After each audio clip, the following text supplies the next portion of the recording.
Oh, what's up? Where's everybody at? Oh, Kalia. Kalia's in the house. Mm. What's going on? How you doing, Kalia?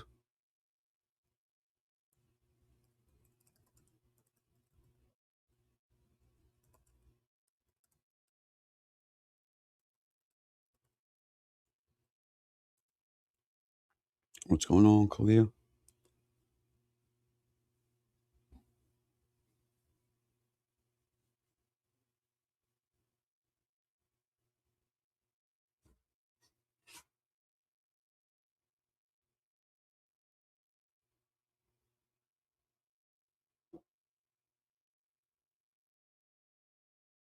What's going on, everybody? How we doing?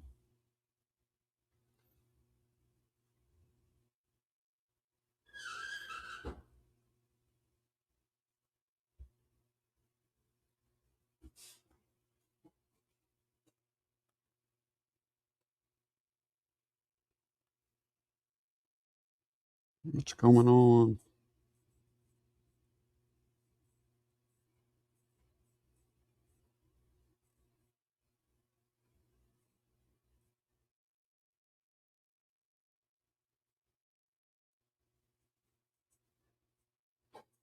What's going on?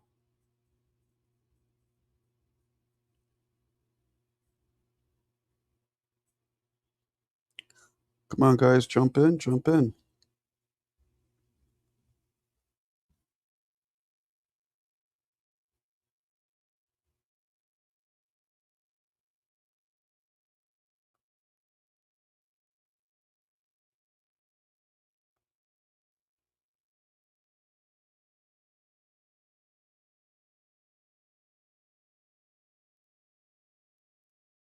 What's going on?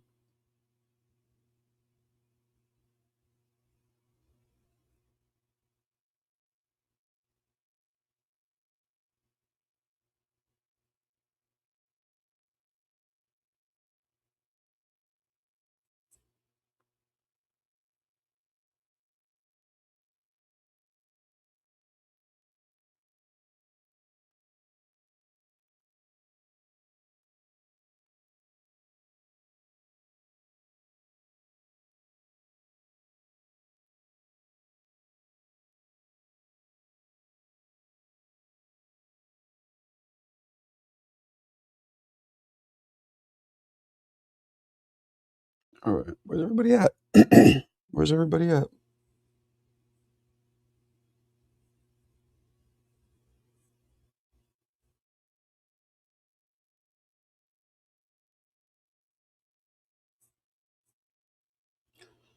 What's going on, people?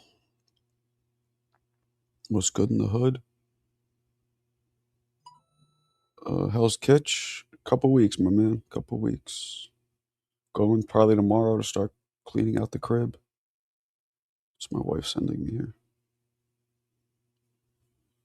You feel me?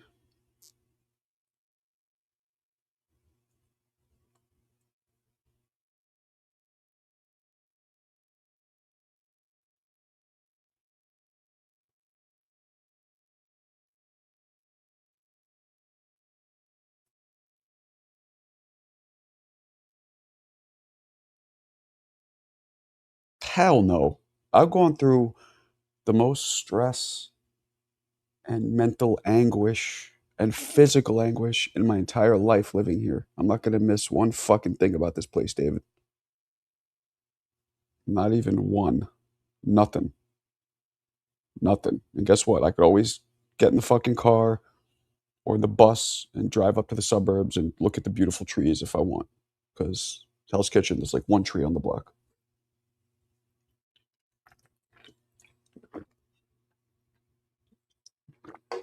Oh, man.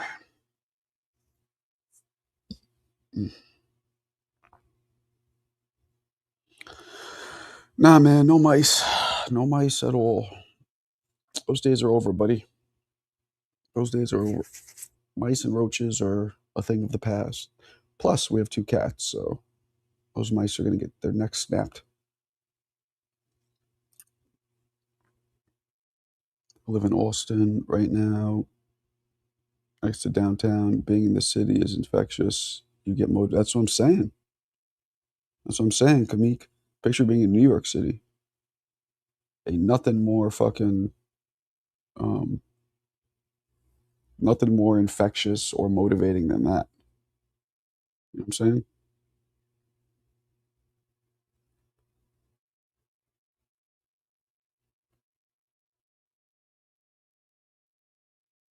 So,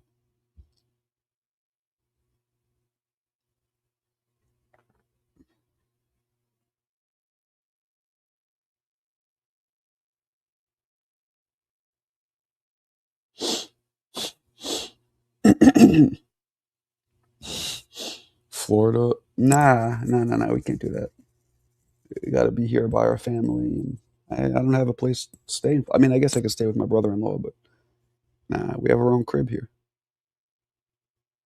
We got our own cribbles. Cribbles. We got our own cribbles. Cribbles. For schnibbles.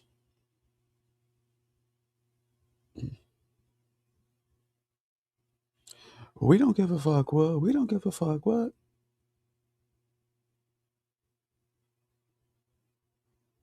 I thought on Virgil leaving Golden Wing.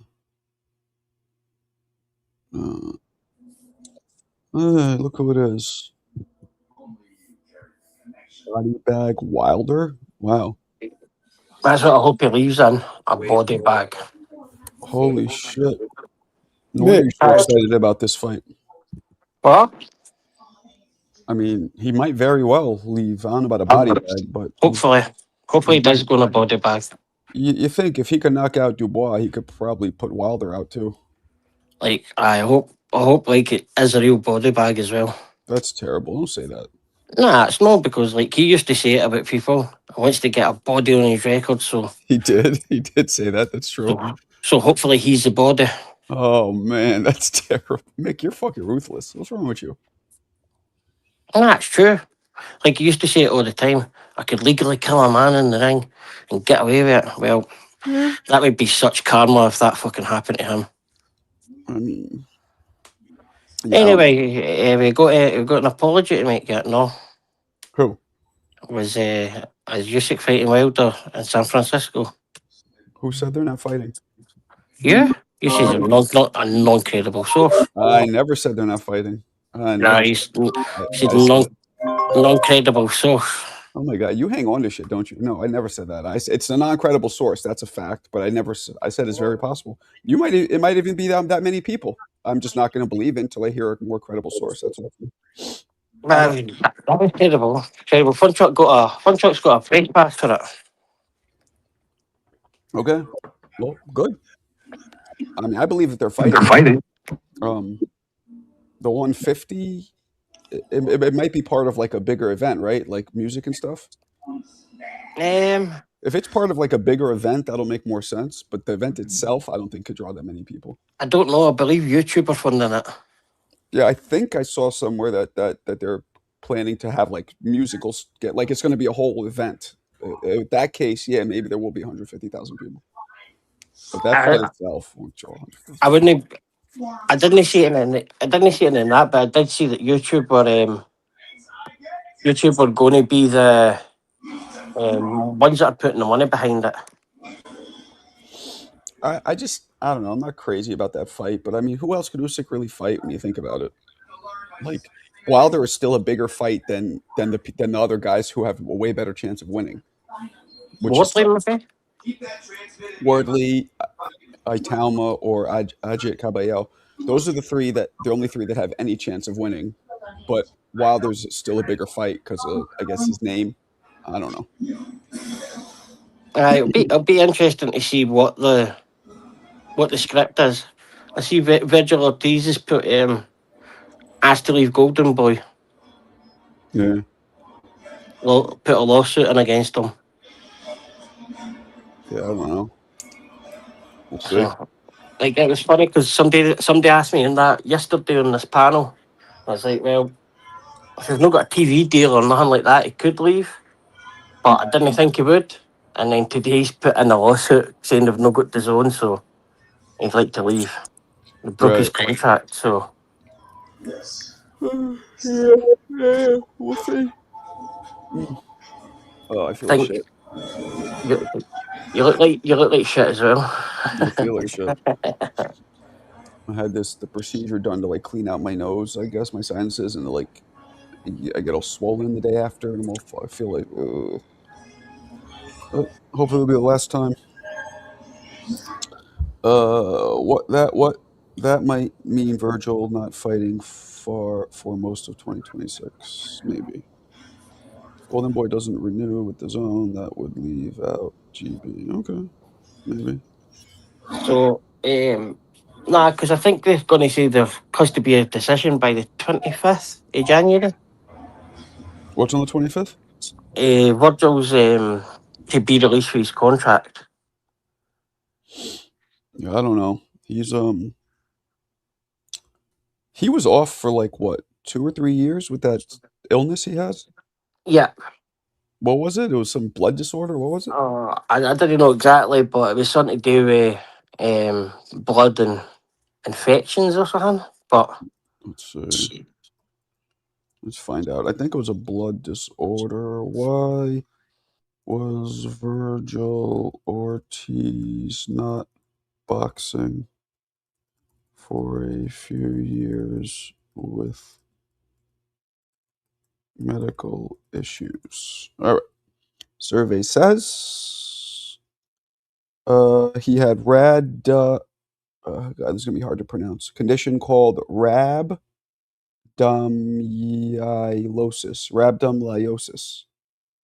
Oh, which was reportedly complicated by long COVID. Rhabdomyolysis is a life-threatening condition where muscle tissue breaks down rapidly and releases proteins called myoglobins in the bloodstream. This can cause severe kidney damage and failure. Wow. Okay. And he had long COVID. Wow. Okay. Well, that's what he had.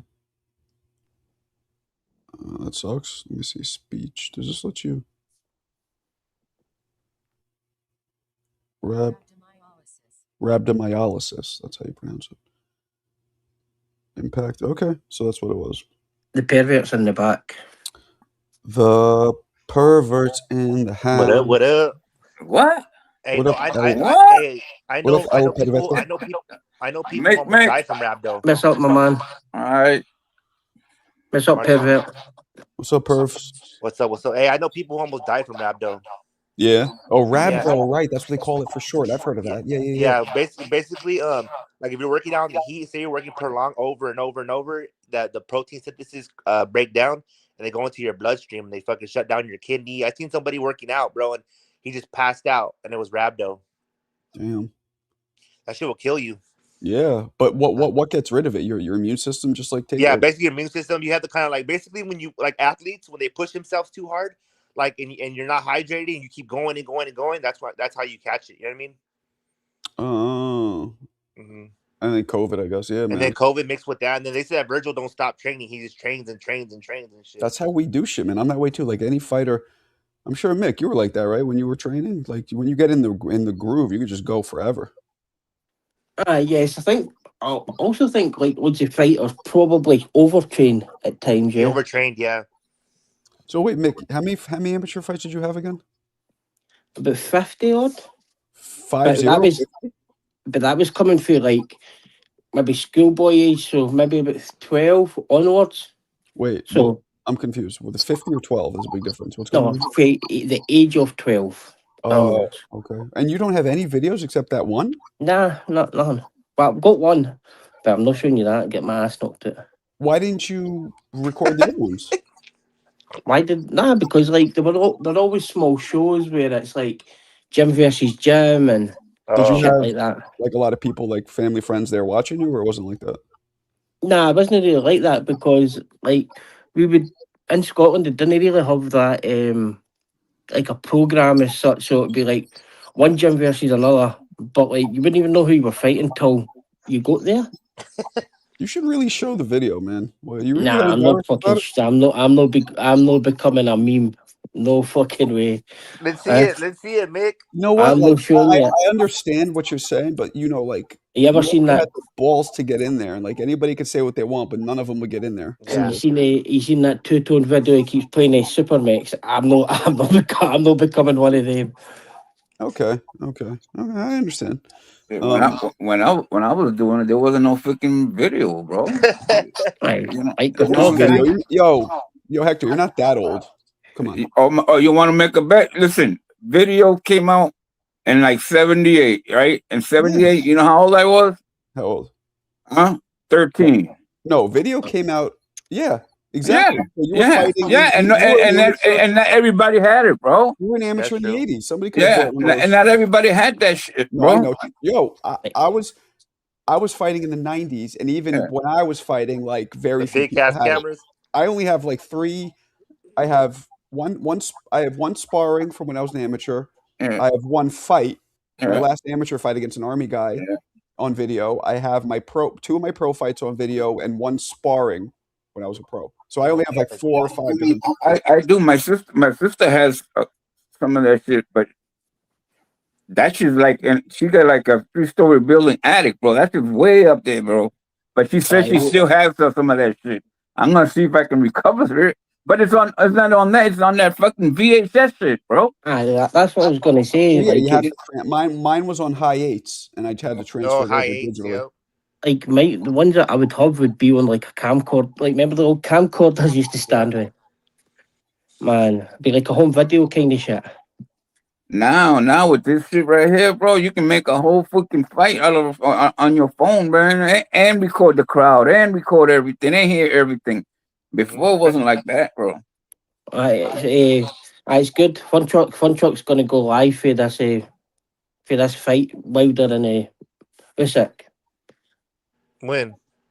The day it's gonna be announced soon. I'm going fucking live. He can kiss my ass. You guys are coming here. Here's a. Oh my god.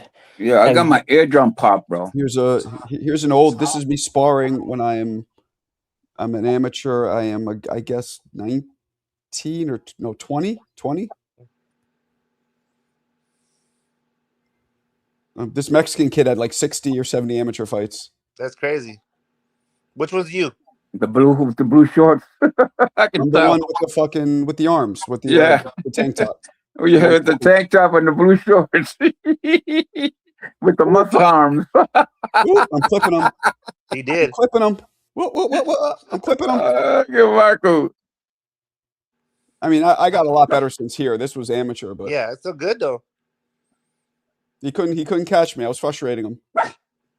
And the headgear is so Ooh. different, man. Cracked his ass. Oh, that's good. Ooh. Whoever was holding the camera here sucked. Oh, clipped him. I was on my Roy Jones shit. I know. Hey, Marco, you just took it right out of my mouth. Pause. I was gonna say, look at you trying to Roy Jones. Woo, you saw that? You saw the woo! I'm in and out. You could tell the influence who you like. Yeah, right. That was, Yeah. and this was peak Roy Jones. This was Yeah, like I know. 98. This was Roy Jones at his peak. That's how I would try to find out exactly what you mean. And where you had Good. 16-ounce gloves, Marco? Yeah, probably.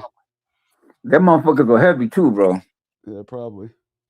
They were, man. That old leather shit, You man. want to know something too? I'm pretty much the same exact weight now as I was back then. Yeah, You got a good metabolism, bro. I mean, yeah. No, that kid had 60 or 70 amateur fights. Tough Mexican Chicano type dude. Yeah. Arizona, like orale, like one of those. Yeah, like, yeah. fucking, like you, Vato. Serrato. Vato. Yeah, but Yeah. mad cool. I Yeah. guess because they knew I could fight, they like all. But Mexicans are so fucking different than Puerto Ricans. No offense, Hector. Please don't take offense to this, but No. Puerto You can, Ricans as long as you can, as long as you can take it back, I'm good, bro. the Puerto Ricans I grew up with were way like they had a way bigger chip on their shoulder. Yeah. Where like the Mexicans treat you like family. Now, if you fuck with them, they'll probably kill you, but they treat you like family. It's a very different vibe. Yeah, Like the Puerto Ricans, you got to earn their respect. Where the Okay. Mexicans, Yes, yeah, but in the island is that way. Oh, is it? Is that way exactly? If there's a lot of love and hugs in the island. In New York, ain't that, bro? You know what I think deep was because you guys are still like relatively newer to like the oppression of shit. You know what I mean? From coming from the island, you know, and Mexicans kind of like we're already like, oh fuck it, right? We assimilated already. I mean, you guys have too, but you know what I mean? Yeah, it's a different kind. Like even me, man. I had to fight in the island because they thought I was white, bro. Yeah. You know what I'm Well, saying? you know Nah, what's kind you of don't look crazy white at when I all. go to Mexico, they say that oh you're poncho, oh you're fucking gringo, and Yeah, I'm man. a dark ass Mexican Yeah, why would Yeah, they man. call you a gringo? It's so because they crazy. basically to them gringos like I'm a American, like I'm not Yeah. like yeah. When you speak Spanish, Sarada, do you have like an American accent? Oh hell yeah, Huh? my Spanish is Spanglish. Yeah, Okay. and that to top it off, right? I didn't really speak Spanish. Yeah, You know what I'm saying? But I understood it because that's what my parents talked. You know, me too. but they were me and my brothers and sisters. All we had was English. We went to Catholic schools, right? And none of all I spoke better Italian than I do Spanish, bro. Word. That's crazy. Hey Marco, if you go to Bulgaria, how do they view you? I have an accent. When I speak Bulgarian, I have a slight American accent, but Okay. sometimes I'll fool people. They won't even know. Oh, okay.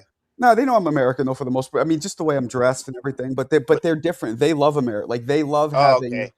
They don't look at me as a sellout. They love having Yeah. an American who's Yeah, Bulgarian. because it was a communist country back See, then. that's how Even back Mexicans are then, different.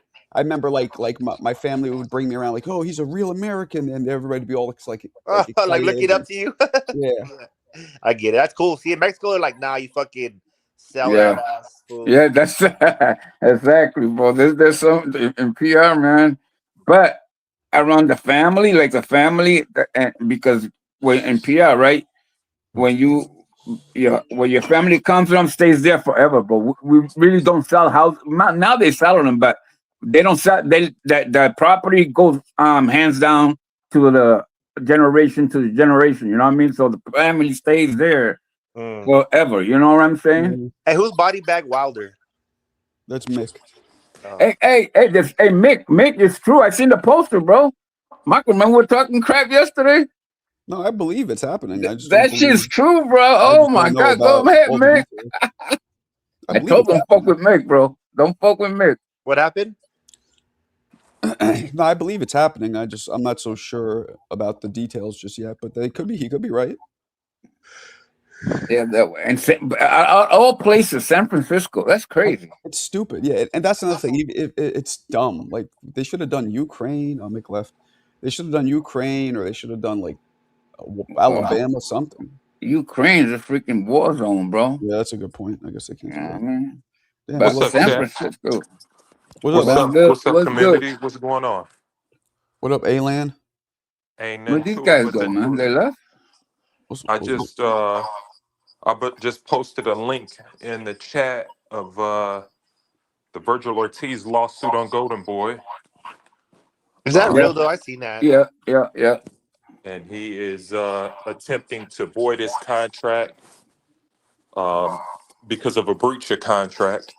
damn. And it's interesting because, over time we've been talking contract for quite some time, the Terrence Crawford WBC situation, as I argued that it was a no contract. If it was, it would be a lawsuit in order.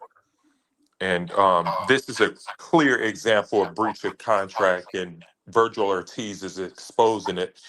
And it doesn't look like there's any civil gain here. He's just looking to Get out. simply void the contract Yeah. so that he could earn the money that he's looking to earn. No, So he wants to fight Boots, bro. He does, bro.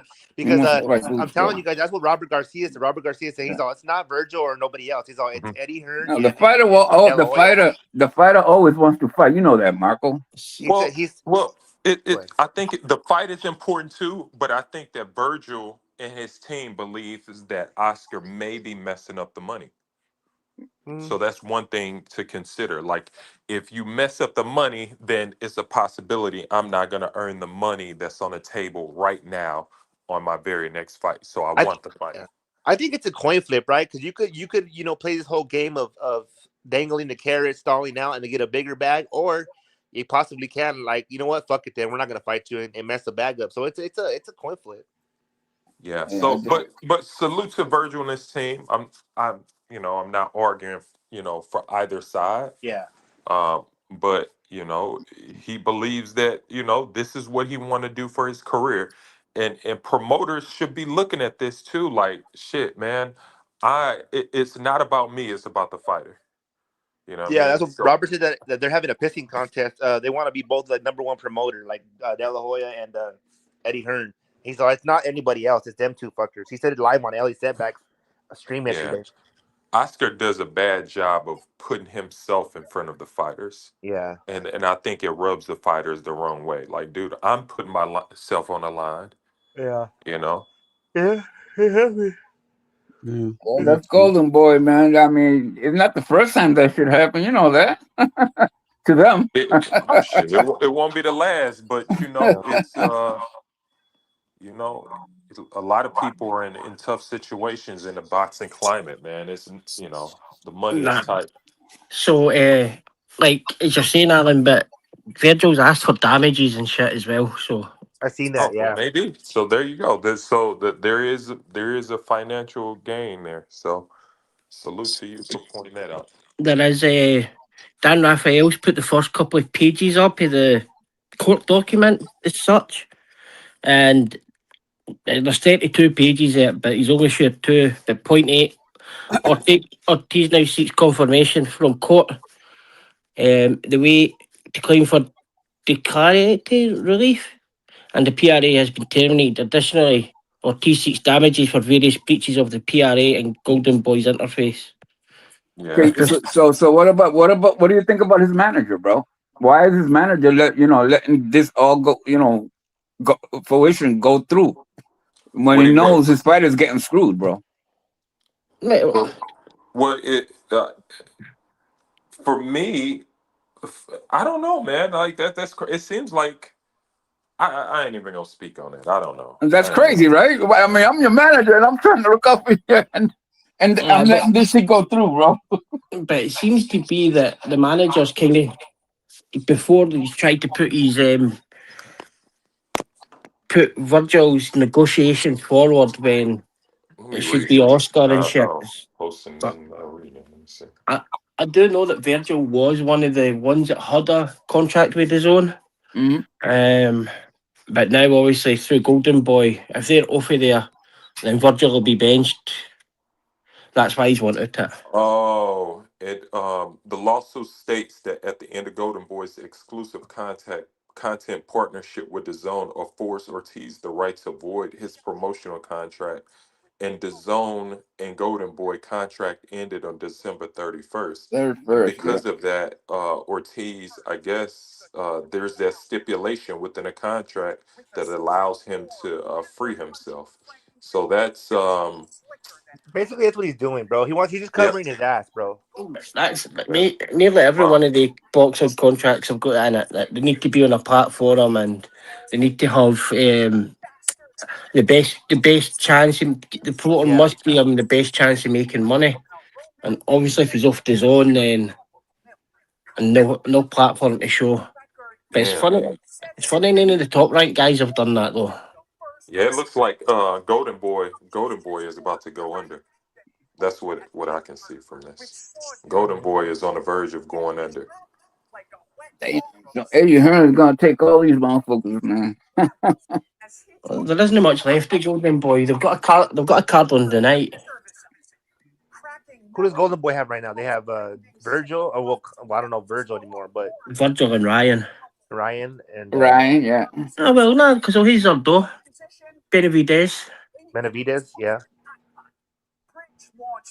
Oh right, no, it's Benavidez, no with Samson. No. I'm sure they all left and went to Samson as a promoter. But who's what's the company called? Samson, no, it's Samson Promotions. Yeah, Sam Lukowitz. Yeah. He Benavidez and left day. Marco, we can hear that video in the background.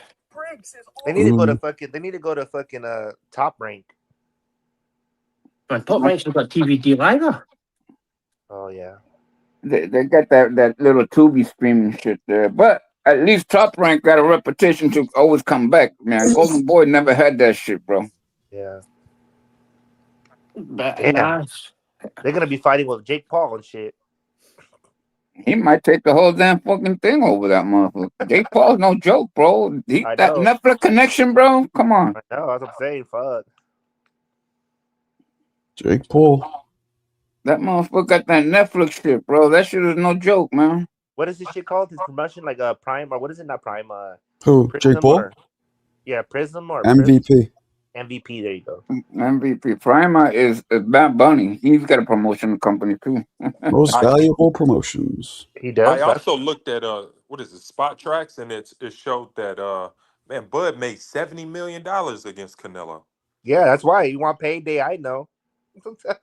$70 million, and I Yeah, think Canelo made like 133 million in two 130. fights. Yeah, Yeah, because So that Canelo had all the beers and everything in that building it's belonged to his. Canelo, bro. Yep. yes, I wouldn't. So honestly, so if he made 100, if Canelo made 133 million in two fights, more than likely they both probably made close to the same in that fight.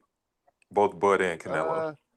I don't no, because one of the know. fights was William Skull, wasn't it? Yeah, Exactly. So one was William Skull. So if you had two fights and it equates to 133 million, more than likely that you probably made close to $100 million, maybe a yeah. little, maybe less, maybe Here it 80 to says 90 million. Crawford made around 50 million. I mean, it's all So ballpark oh, there. numbers. Yeah. It's No, no. like, well, Well, you've got to well, they remember, just posted. They just posted, Marco. you've got Where to remember that Yeah, it's Turkey just also bought Canelo out his contract as well, didn't he? Oh yeah. Well, one thing I can tell you, Canelo, everything that's sold in the building that goes to Canelo, bro. He Yep. would not fight if it's not that's part of his contract. yeah. That's I crazy, don't huh? know. I don't know the facts on that, man. But you know, No, no, before if you the end before when they were doing the fight Yeah, seen and that. the interview, he was like, "Listen, this is what it is, man," and he would tell you, "Listen, everything that's sold in that arena is mine, bro." yeah. That sound like a story that was sent out for the public to get happy Nah, man, about. it's true. But It's true. I don't know Pay, facts. pay But your sanctioning fees, bud. Yeah, it's yeah, true, bro. I don't know It has anything to be about true that. because there's no way. I mean, there's a way, but I mean, 100 fucking plus million for one fight. There has to It's be true, revenue bro. stream to come in. Yeah. It's I true. It's true. And We you don't got yeah. fight.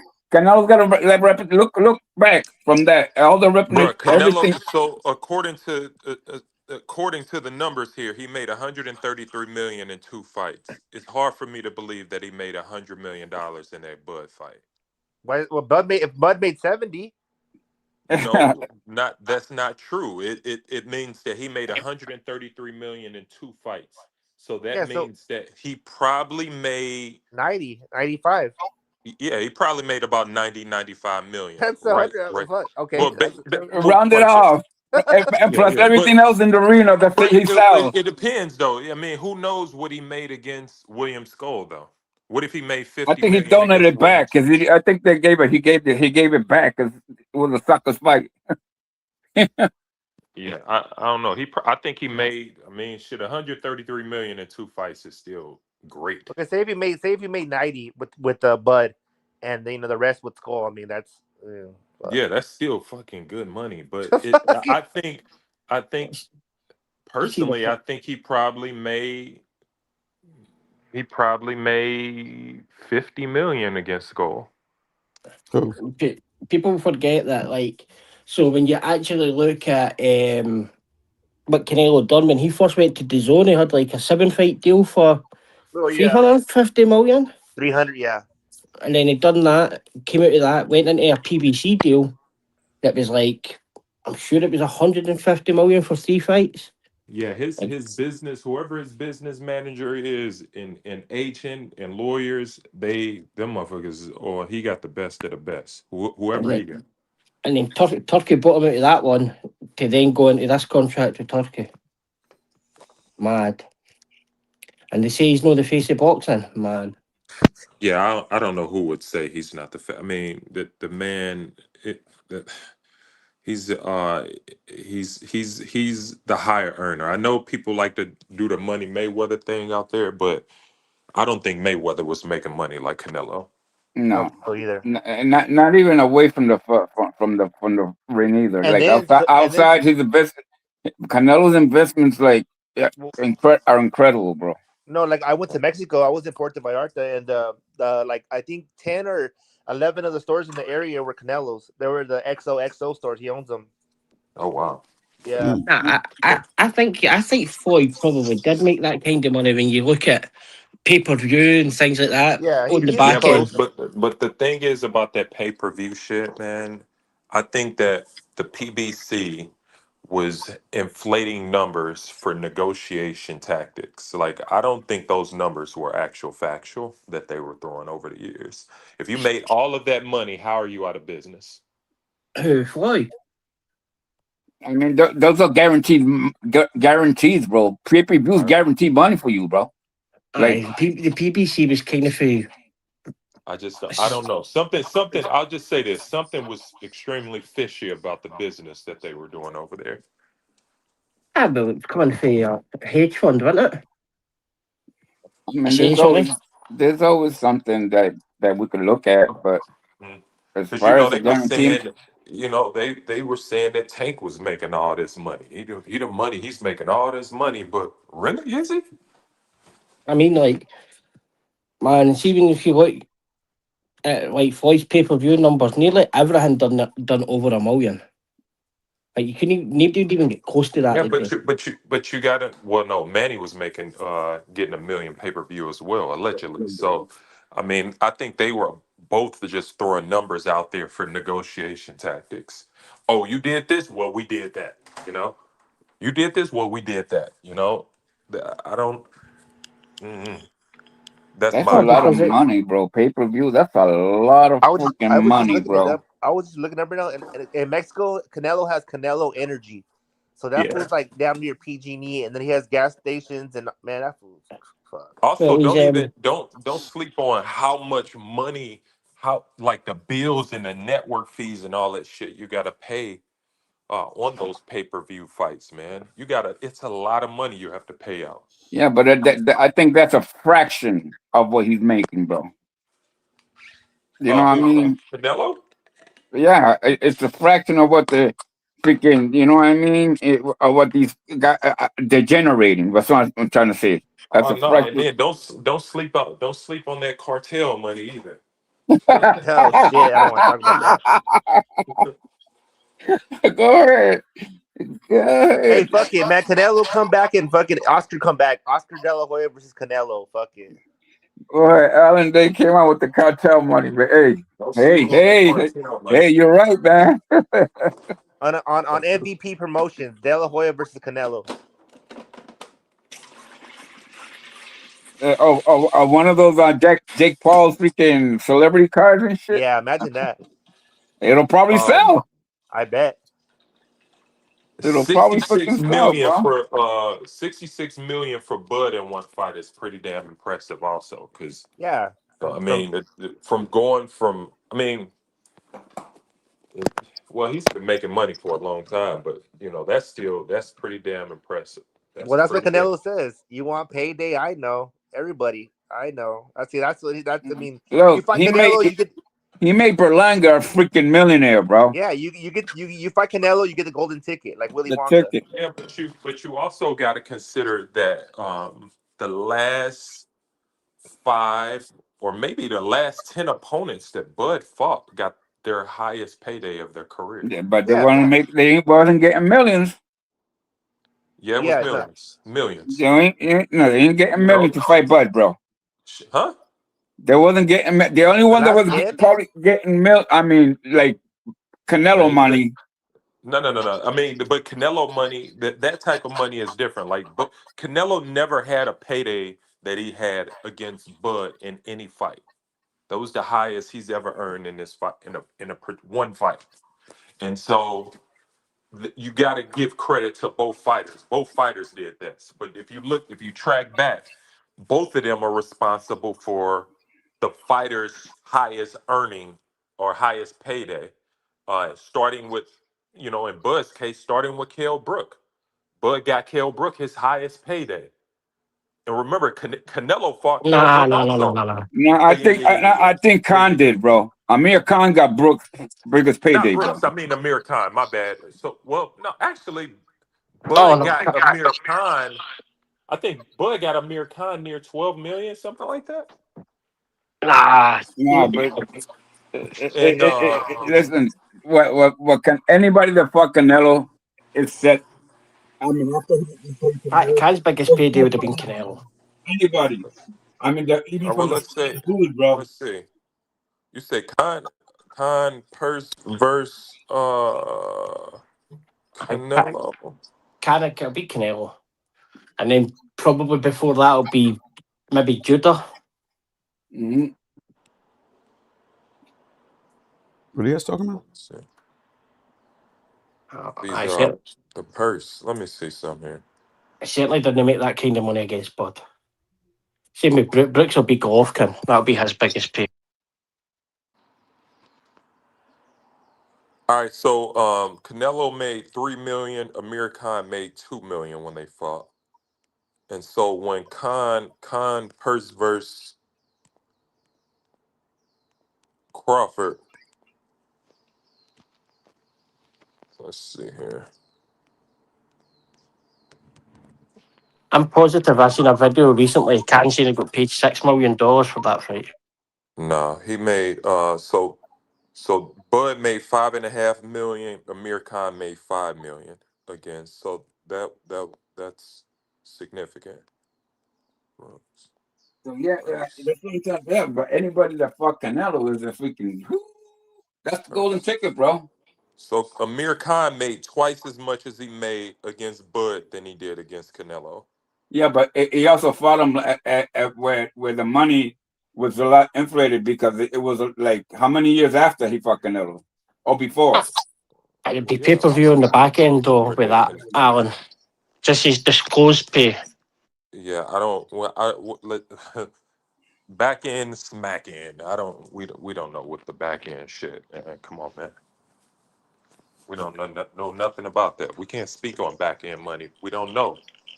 Well, I can't say what he made. We can only talk about what's public, what we can see, what we know about. I can't speak about these hidden fees, hidden dollars that people think they know. We don't know. I mean, but we can see things, right? What can we see? We don't know. We can't. We simply I can't mean, say. look at lifestyle. Look at what happens with fighters after Bro, they fight these people, bro. we can't look at lifestyle because everybody live a different lifestyle. Yeah, but look at it's the way and plus fighters. I mean, fighters that fight for these big purses, Oh, they Briggity. automatically become certain other individuals, bro. Even it's just how life is, bro. You know, some of them might not even fight again, bro. Madrimov made $750,000 fighting Bud. That's what Well, Mo said. so Stop the cat. yes, yeah. So how much was Madrimov making before Bud? About maybe half that. Yeah. So yeah, you take your cap and ass and jump in a river and wear a cap. Make sure you wear a cap when make sure you wear a cap when you go in with them prostitutes, my boy. Oh shit. Hold a cap then. Cap my ass, bastard. Let's see. Madrimov. 750. Crawford 800,000 versus Virgil. He made 300,000 to 400,000 before that. See, that's what I'm saying. It's like for Soro and Lubin.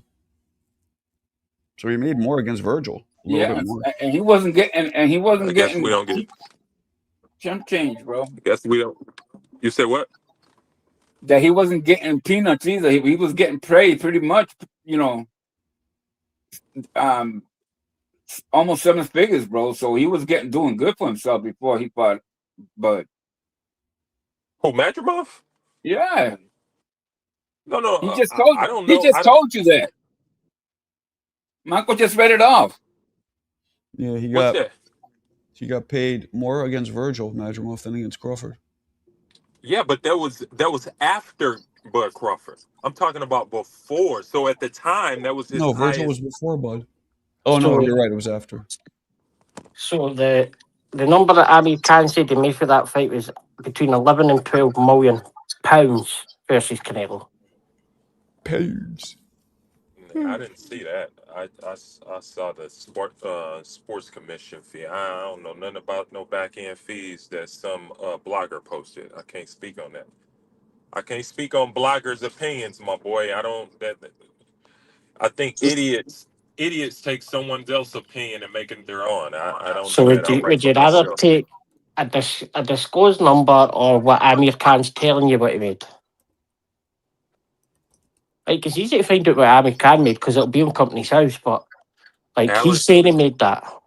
Alan High Key is just talking boxing and talking about the monies that's publicly out there. I don't really care that much. I'm more of a guy that just like to watch fights. But it's interesting to see what's going on. I mean, shit. I don't go into deep into what these guys are earning in their lifestyle. I don't care that much. You know, leave that shit for me. That's MTV or Bold and the Beautiful or whatever shit y'all be watching. I don't care about lifestyle. I care about fight. So Once people bring money into the occasion, that's a different story. We talk about yeah, fights. We talk about fights, bro. I don't yeah. care. He ain't giving me shit. I don't get. Yeah, I don't He give ain't a fuck giving me about that. shit. But at the same time, but here's the thing, dog. Like when it's a sport that you love and appreciate, and you know that boxing is a poor man's sport, and you look at a guy like Canelo who's using the sport to hire hundreds of people and have like gas stations and all of this cool shit. It's cool to talk about the business that they're doing from boxing. You know what I mean? It is a poor man's sport. And the fact that Canelo was able to do what he's done so far, make the business that he's done. You know, the same with Canelo with Bud Crawford coming out of Nebraska, where nobody from Nebraska, shit, Nebraska's known for Malcolm X and Bob Gibson. And so you So got a guy like that who, come out and got, rings and doing a lot of good business. Man, that's dope to me. I appreciate that. Mo says Marco, 800,000. I guess Virgil's a bigger fight than Bud. can you play that short that's in the chat, Marco? The back chat. Mm-hmm. Who the fuck is that?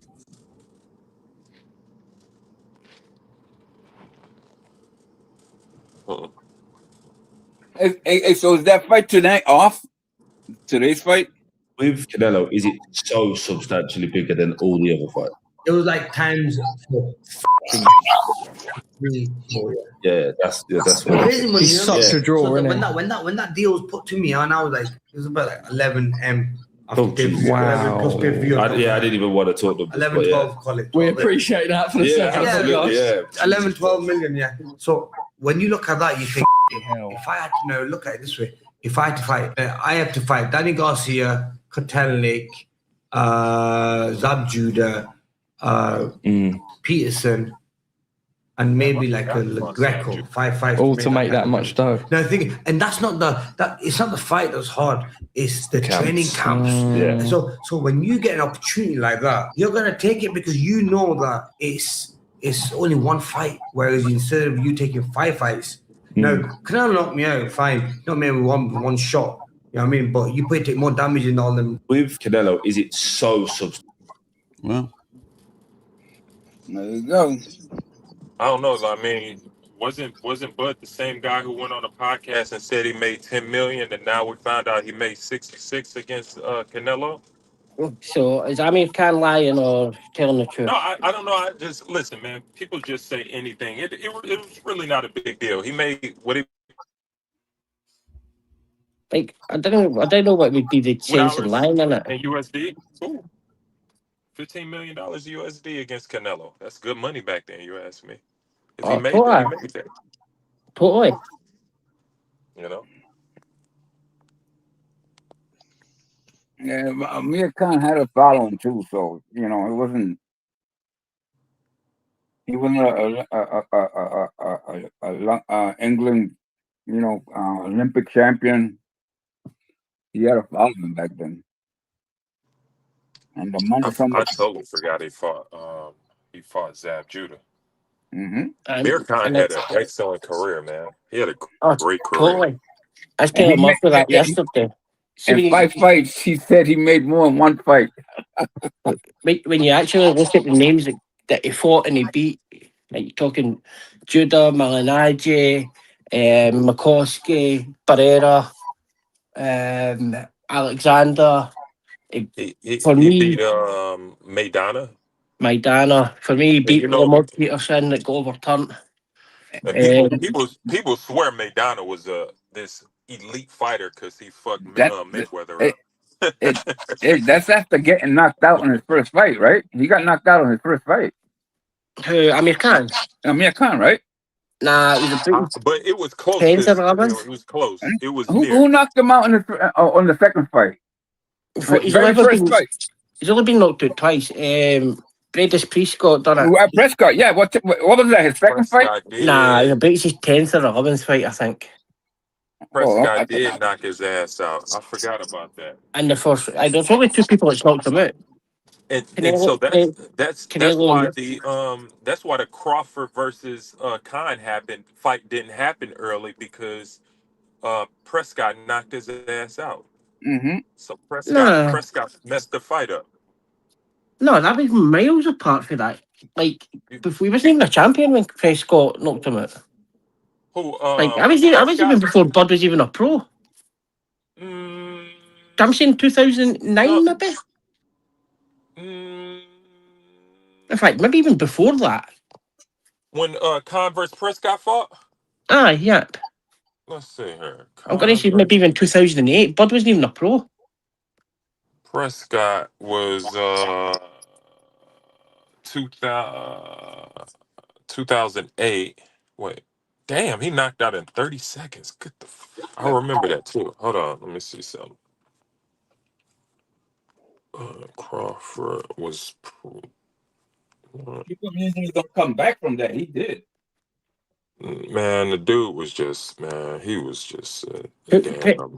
Prescott, 2008 for Prescott. Was it 2008? 2008, aye. Yeah. So he went pro. Bud went pro in 2008. Man, there's he's bringing up my good mate that died.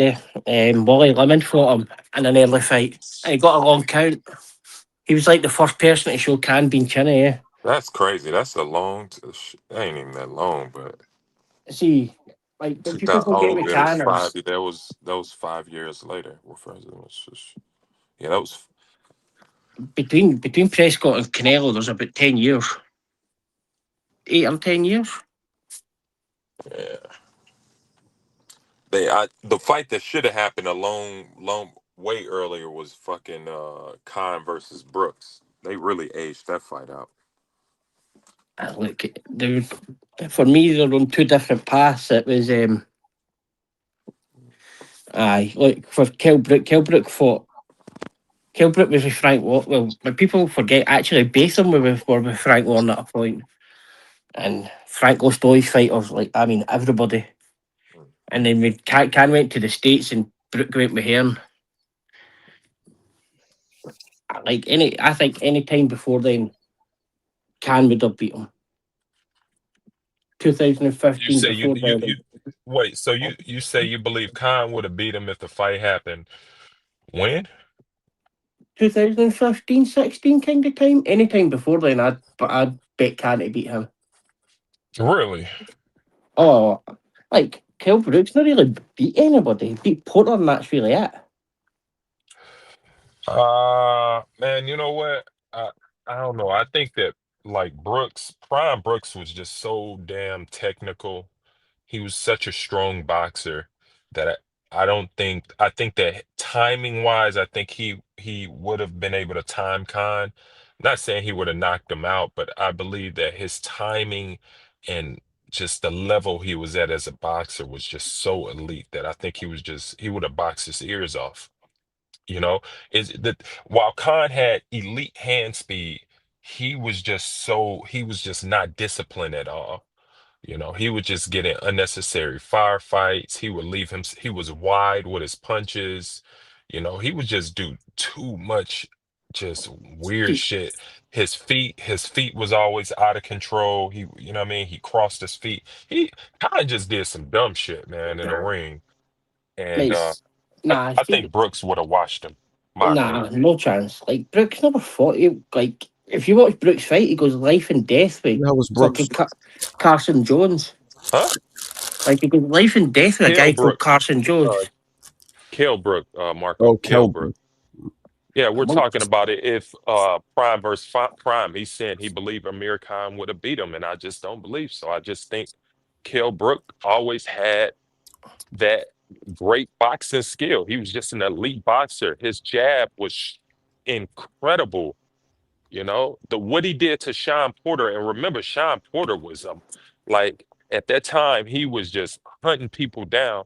Kell Brook beat his ass and made it look easy. He nah, made Sean Porter look easy. Yeah. a majority And so decision I was, isn't really easy, is it? no. I don't care what the judges say. I watched the fight. He made it look easy. Mm, Yeah, Kelbrook was really good. Man, he was damn good. He just He made was the damn good. mistake but you, of going up in weight. nah, Yeah, well, he went up in weight, but then he came down he went up 2 weight classes and he did the Roy Jones. He went up 2 and then went back 2 against Earl Spence. aye, It was like it was silly. He shouldn't have never done that. no, like see, but like people forget like that timeline. Technically, it was Eubank Junior versus Golovkin, right? That was the fight it was made, and Eubank Junior pulled out. So Kell Brook was a replacement. Barely was still the welterweight champion. Like I don't Kell Brook's not even got wins on his record that are good apart from Porter. There's nobody else. Yeah, I mean he made some interesting boxing decisions, but at the same time, you can't be mad at a fighter that wanna push themselves to a new level. And I give that because at the time you remember Brooks couldn't get a fight, Triple G But couldn't get a fight, no, so why that's not? not true. That's So not true. What happened with Brook? Brook got stabbed. Brook was mucking about with the wrong kind of people in Spain and got stabbed. in Like, reference to like, what? What are you talking about? like Kell Brook's whole career is based off of 2 wars with Carson Jones, a Sean Porter win, and beat off of Golovkin and Spence. There's nothing there that he fought any elite competition and won. But what that Like, have to do with him beating Amir Khan at any level? because there's no level of forum there or anything that could say to me when the two of them were at their peak that he could have beat him. Like the fights he was in, he was supposed to win. Like these even his 3 title defences, Kevin Busy, Frankie Gavin and Jojo Dan. Nobody's heard of them. But he did what he had to do against Sean Porter. He came across to the States and he did what he had to do. So I So totally agree. I They still mean, have one. so listen, in terms of career, if we're talking career, who had the better career? Amir Khan had the better career. I'll say that. But in terms of quality of fighter, the levels they were on, I believe that Brook was a better fighter than Amir Khan at any level. Amir Khan had a better career. Brook was a better fighter. Let's see. I don't know if Amir had a better career. Oh, he certainly had a better career. That's not even close. I mean, Amir was knocked out 5 of his 6 losses. No, he wasn't. He wasn't knocked out 5 times. Knocked out twice. Yeah, he Well, had. he's been I'm known for talking wait. not about having chin. but No, Amir it says Amir 5. Khan. Kelbrook knocked him out. Crawford knocked him out. Ref stopping the Canelo fight knocked and him not out. being knocked down, isn't he? Danny Ref Garcia stopping it. knocked him out. They're no knockouts. And Bradis Prescott knocked him out. Brady Prescott knocked him out, and so did Yeah, but Canelo. Amir Khan he's been in way more bigger fights than Brooks. It's he's just he And he had lost all of them. just bigger fights. Like the towel being No, thrown but- in, and the refs stopping him standing up, isn't he being knocked out, Marco? Well, come on.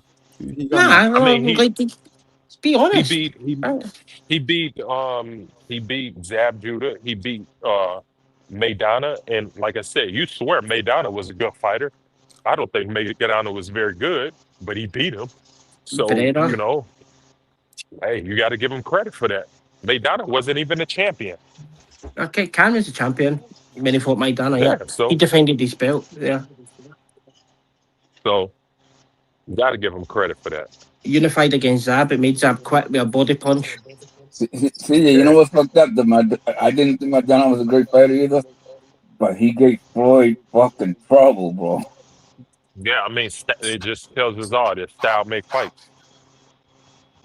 I can't believe that was the style that would give Floyd issues, but historically It was, speaking, yeah. it seemed like guys who were overwhelmed Floyd gave him some challenges sometimes. I think if Kell Brooks stayed at welterweight, he would have been a dominant force. He was a big welterweight, though. Big welterweight. He was. He was a big. I don't know, man. Like I said, Amir Khan, man. His one problem. If who stayed at welterweight, Marco? What? You said if who stayed at welterweight? Kell Brook. Fuck off. You fuck off, you piece He of fucking shit. fought Spence at welterweight. You fucker. I think if he stayed at welterweight, I think he would have been a force. I think the Triple G fight ruined him. Oh, come on. I mean, it may not have been the Triple G fight. Here's the thing. I think he probably would have been solid if he would have went one weight class down. Instead of dropping 2, he probably should have dropped 1. Dropped to 60 or you know what I mean? Or 54 or something like that. He shouldn't have came all the way down. Wait, hold on. He shouldn't have. Yeah, he so shouldn't have came all the way back down. Crawford Well, I had to come back down because I had to defend his belt. That shit cost him his eye socket, man.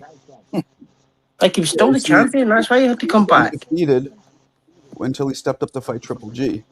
Right, go on, tell me good names he's beat in front of you there. And that's it to see, If he would have stayed at welterweight, I think he. But look, then he lost to a couple welterweights. True. Yeah. But Triple G. But he may have had problems making weight at 47. I mean, he was a big boy. That's what you say. But he went back down to 47 after Triple G. He stayed at 47 all the time. Like he was even the IBF champion, so he even had the second day weigh-ins, so he never had an issue. His fight against Rabchenko and Zarafa were both, and DeLuca were all at 54. DeLuca. So we got any names in that set to see, Marco? No. What's that? So before he's fought Sean Porter, is there any good names there? Let's see. Sanchenko, no, doesn't look like it. Matthew Hatton, Hey guys, it's Sleepover Friday. I gotta pick up the little one. Much love. You guys be safe, man. Stay Peace black. out. Easy. Stay black. No big names before that. So he beat Sean Porter and then has 3 bad defences. Gets beat off with Golovkin and loses his title to Spence, who he avoided a lot. So what's your point? You think Kell Brook was no good? I think he's the most overrated fighter. People talk like Spence is like Spencer Hall of Famer, and they go, "What's his good win?" And they go, "Kell Brook," and you go, "Well, bro, when you dig into it, it's no." You can't say overrated. I mean, it depends on how high you rate him. Like, it's not like we're saying he's all-time great. We're saying that he was a good fighter. You're mighty quiet, Gvon. How you doing? Gvon's lost his voice. You guys were having a good conversation. I didn't want to I was letting you guys cook. Nah, it's all good. You could jump in if you have something to add to it. How you doing? No, I didn't have nothing to add to it. That's why I was like quiet. Oh, You know, I was gonna talk the Virgil shit, like suing Oscar. I It's got you. crazy. Oh, Yeah, okay, okay. I think Kell Brook was extremely talented. I used to watch. He's like, for me, the eyeball test. He was very, very good, very talented. For me, I really like. I just Really that good. just goes to show you how sometimes one fight could fucking destroy you. You Like know, he was Yeah. good fundamentally, but he was never like, for me, I he knew he wasn't an would. elite fighter. By the way, I knew he would beat Khan. I know they fought way past their primes, but I still knew he would have beat Khan back then. That's Yeah, I that's mean, my to argument me, with Nick the whole time. I think Khan got ruined by Canelo, and I think Mhm. Kell Brook got ruined by Triple G. It's that Absolutely, simple. both these guys are jumping up. Nah, Punching nah. above See, Yeah, the belt. yeah. bro, You you can't. cannot say Amir Khan was ruined by Canelo. Amir Khan was How already not? ruined. He He was was How? already already ruined, ruined. but it is a difference He wa- getting he fucking was hit by a beat. He much was bigger man. beat. Yeah, and the way he got knocked out by Canelo, he was never knocked out like that. Yeah. Yeah. Did you see No, so Prescott? aye. So like I you see mean, You know that, what I a love knockout, about a Khan? knockout is knockout, but that wasn't a Canelo knockout. You like know you what I see love that about Marco, Khan? but like I wouldn't say that I love it, but after the Bud fight, I mean, that's what I loved about Bud. Khan was like, you know me, I go out on my shield, I never give up. And Crawford's like, but you just quit. No, I never give up. I'll go out on my, and he was sitting there bullshitting like that. And I'm glad Bud called him out because he fucking quit. Say it. Don't sit there and try and like people aren't that stupid. They see like you quit. see for that though, Marco, like you got to remember when he came that Canelo fight, it was mandatory for Floyd for 2 years. And Floyd didn't want to fight him. Yeah, Floyd Yeah, So fucked up. Floyd didn't want no parts of Amir Khan. I ain't gonna lie about that. Yo, Lo, why you But always got an ice grill on, man? Well, smile a I little bit. think Because I'm Jesus not a Christ. comedian. I smile only when it's genuine, bro. I'm not one of these people that walk ah around and smile all day. You You know what I'm got that yeah, saying? ice Lo, that grill? shit oh shit, I smile. forgot too. I Lo, ain't I'm and in a scared of you, very Lo. good Yeah, mood, yeah, bro. yeah, yeah, I yeah. ain't My scared of you, bad, Lo. my bad. What's yeah, good, Lo, man? What's popping, Papa? Marco, in the give thanks words, to the Lord Jesus Christ for our Saviour, making our day, Lo. Jesus is king, amen. nigga. And in the words of Mick Doonan, Bulgarian bastard. What's Wait, good, brother? I like Uncle Bulgaria. That's a good one. Uncle Bulgaria, man. Uncle Yo, Bulgaria. what's the deal, man? What we talking about, bro? We're talking Stumped about off with. Amir Khan quitting against Crawford, but pretending like he didn't somehow. Like people are that stupid. Yo, you know what's funny, bro? Real quick, I'm gonna go off topic. Right now, I'm gonna show you something. I'm on my way to get a Philly cheesesteak. The only place in New York that makes real Philly cheesesteaks. I'm gonna get to that in a minute. It's funny you mentioned that because I've seen guys quit with low blows before, and they said it wasn't a quit move. That's similar to like when Zab Judah fought Amir Khan. It looked like he quit also, and it also looked like it was a low blow as well. Well, that's Remember that different. fight? I think the Amir Khan thing was more like Ryan Garcia against Nah, but Tank. Like, so here's the thing. All right, let me correct you on this, Marco. Buddy McGirt, right before that happened, Buddy McGirt was about to stop the fight. And so, if we remember correctly, he didn't quit. Buddy McGirt stopped the fight. He really? stopped it. Yeah. I Look, gotta look, look rewatch it. back. I'm almost positive Yeah, he quit. look I'm gonna back. watch it right Buddy now. McGirt was training Look Khan back. for that fight. Yeah, Buddy McGirt stopped the fight. Your buddy He McGirt stopped it. has the most champions. I think he's the most accomplished trainer in history, possibly. No, he's Look, not, bro. look, yeah, look at that fight. Look at that round. Look at that round. Buddy McGirt stopped it. I'm gonna tell you right That's now. why. That fight was the most dominant loss that Khan's ever taken, with the exception of the Kell Brook fight when he was shot. Because all his fights that he lost, he was always in the fights. When he fought Danny Garcia, he was piecing Danny up. He got clipped. When he fought Canelo, he was doing some good work. He got Oh, clipped. he was You know what I mean? But when he he was fought doing Bud, really good work again. when he fought, yeah, Bud damn near got him out of there in the first round. And then Bud dominated that fight and was really beating Khan up. So Khan probably checked out of it because Khan never got dominated like that from start to finish, even though it took Bud 9 rounds to do it. But Bud was winning that fight. It wasn't, Yeah. Khan didn't have no moments in that fight at all. All right, here we go. And, Let's and, let's see it. You might be right. This wasn't as blatant as I remembered it, but here we go. Here we go. This is just the very end sequence. and I met Bud Crawford when he was training for that fight. So he came to New York. Here we go. Boom, right there. Hit him low. You hit him low. And now Khan's doing this. So we hit him low. Now Khan refuses to spin around, look at the ref, and then somebody jumps up on his quarter. Oh, he wants to stop it. Okay. You know what, Lowe? Whoever said that, you're right. He didn't stop it. That's the corner. Alan So, said so then that. why did Bud call him out? Like, what do you mean you didn't quit? Hey, God, yo, I mean, Marco, Well, for that because fight, totally wrong. because he was being. I think Bud believed he was being a little extra. He was was. being Come on, that low blow. He could. Come on, it wasn't even that bad. because he was getting beat up already. He was see, the thing is he didn't like those body shots in that round in general. So Bud was beating him up to the body, and then that one slipped through, and he really went into acting. And I don't think Well, Bud liked that at if all. y'all remember, Khan was already complaining before that. But if if if you look at Khan's nonverbal, he had a conversation with the coach because he was already kind of looking at him and letting him know, and he kept shaking his head like, and he was asking him like, "You, what's up? You all right?" And he was like, "No." He was like, "Stop the fight," and he I'll kept tell shaking you, his head. And he Dams. was looking at him like, "What?" And he was looking at him like, "Huh? You want to continue?" He asked, "Do you want to continue?"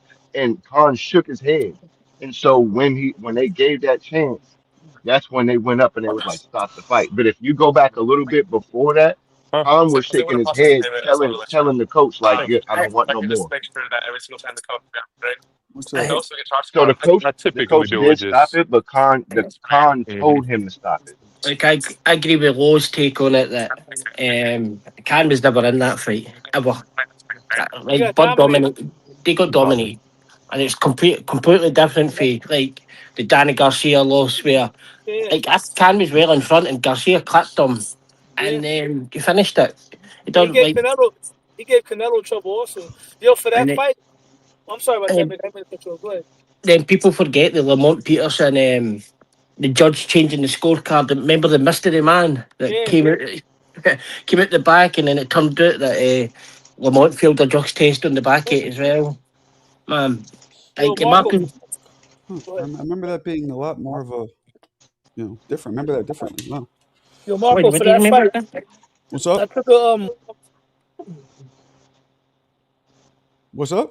What did you say you remember different, Marco? I remembered the Khan and Crawford fight ending differently. I remember him being more blatantly like quitting. What'd you I say, think Lo? he was looking for a way out. when Bud Crawford was training for that fight. Days going the week of the fight, he came to Mendez Gym. When Mendez Gym was in Lower Manhattan, and I met Bud Crawford there. And I remember I went up to Bomac. I said, Bomac, can I go talk to him?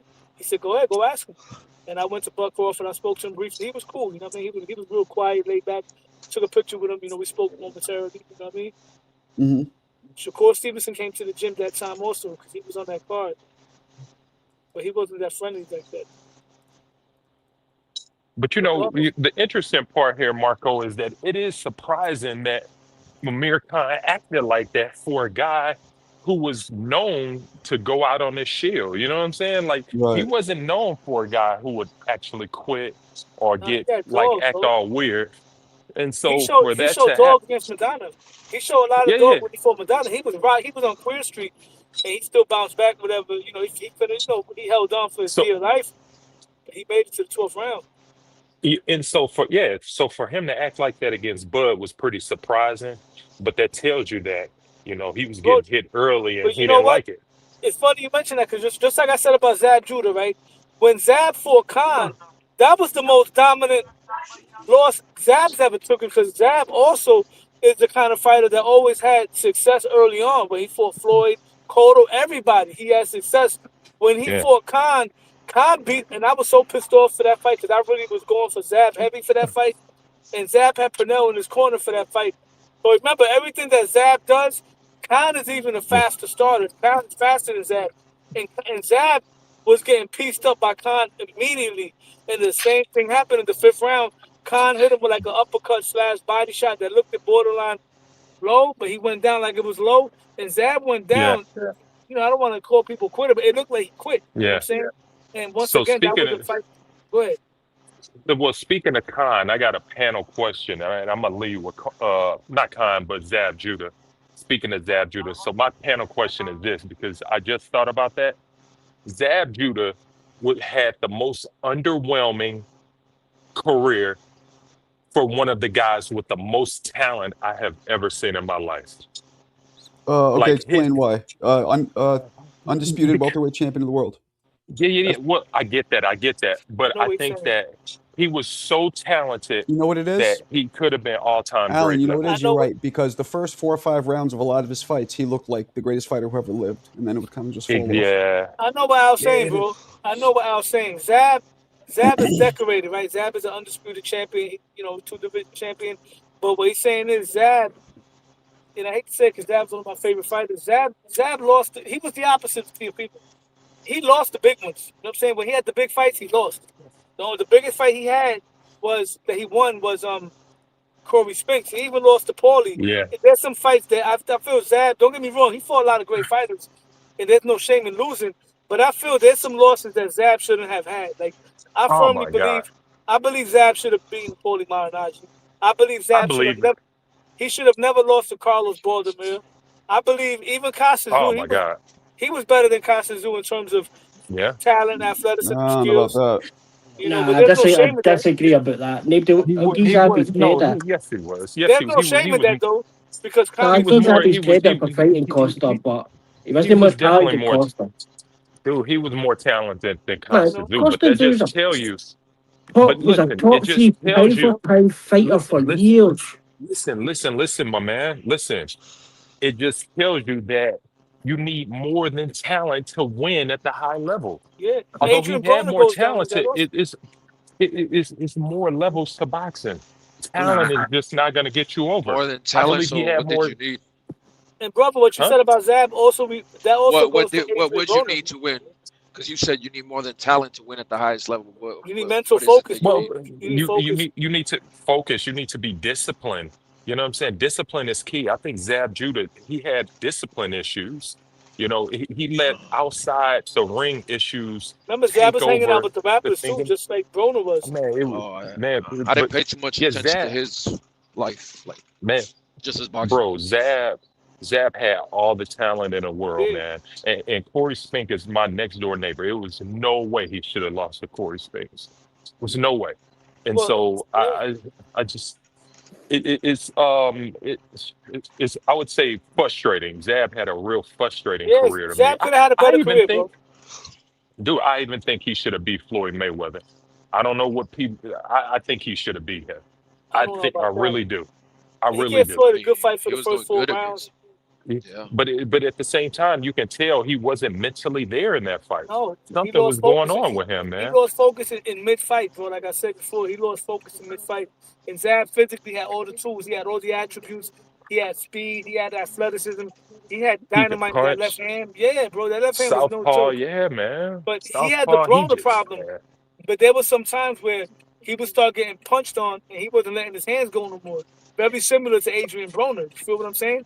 Because Broner was like man. that too. And Zab would go through rounds where his father was telling him, yo, get inside, let your hands go in combinations. Even when he fought Cotto, there was some moments where he would get in there and let his hands go, and he was fucking busting Cotto up.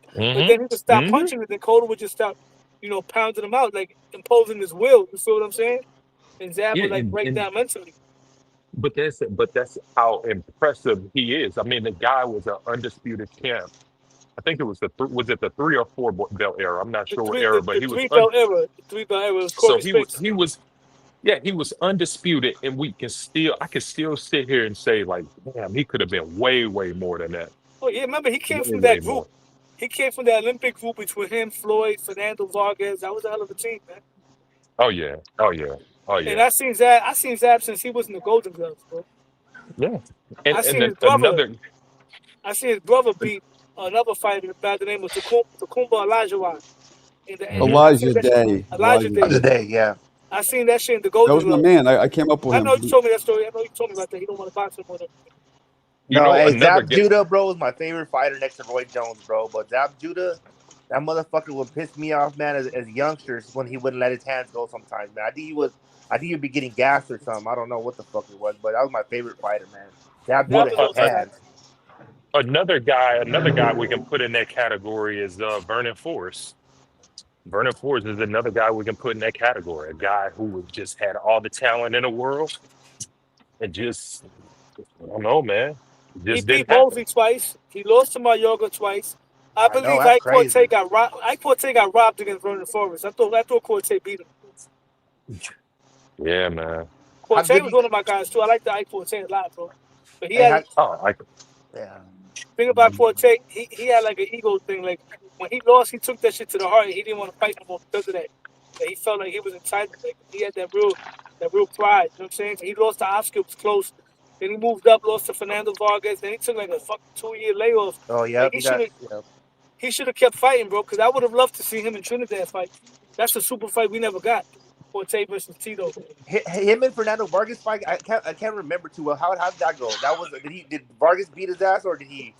No, it was competitive, but Vargas beat him convincingly. Yeah. Vargas won about. I scored 8-4, 8-4. but Yeah. but Corte was very much in that fight. Vargas was just so bigger than him, pushing him around. But it was a great fight though.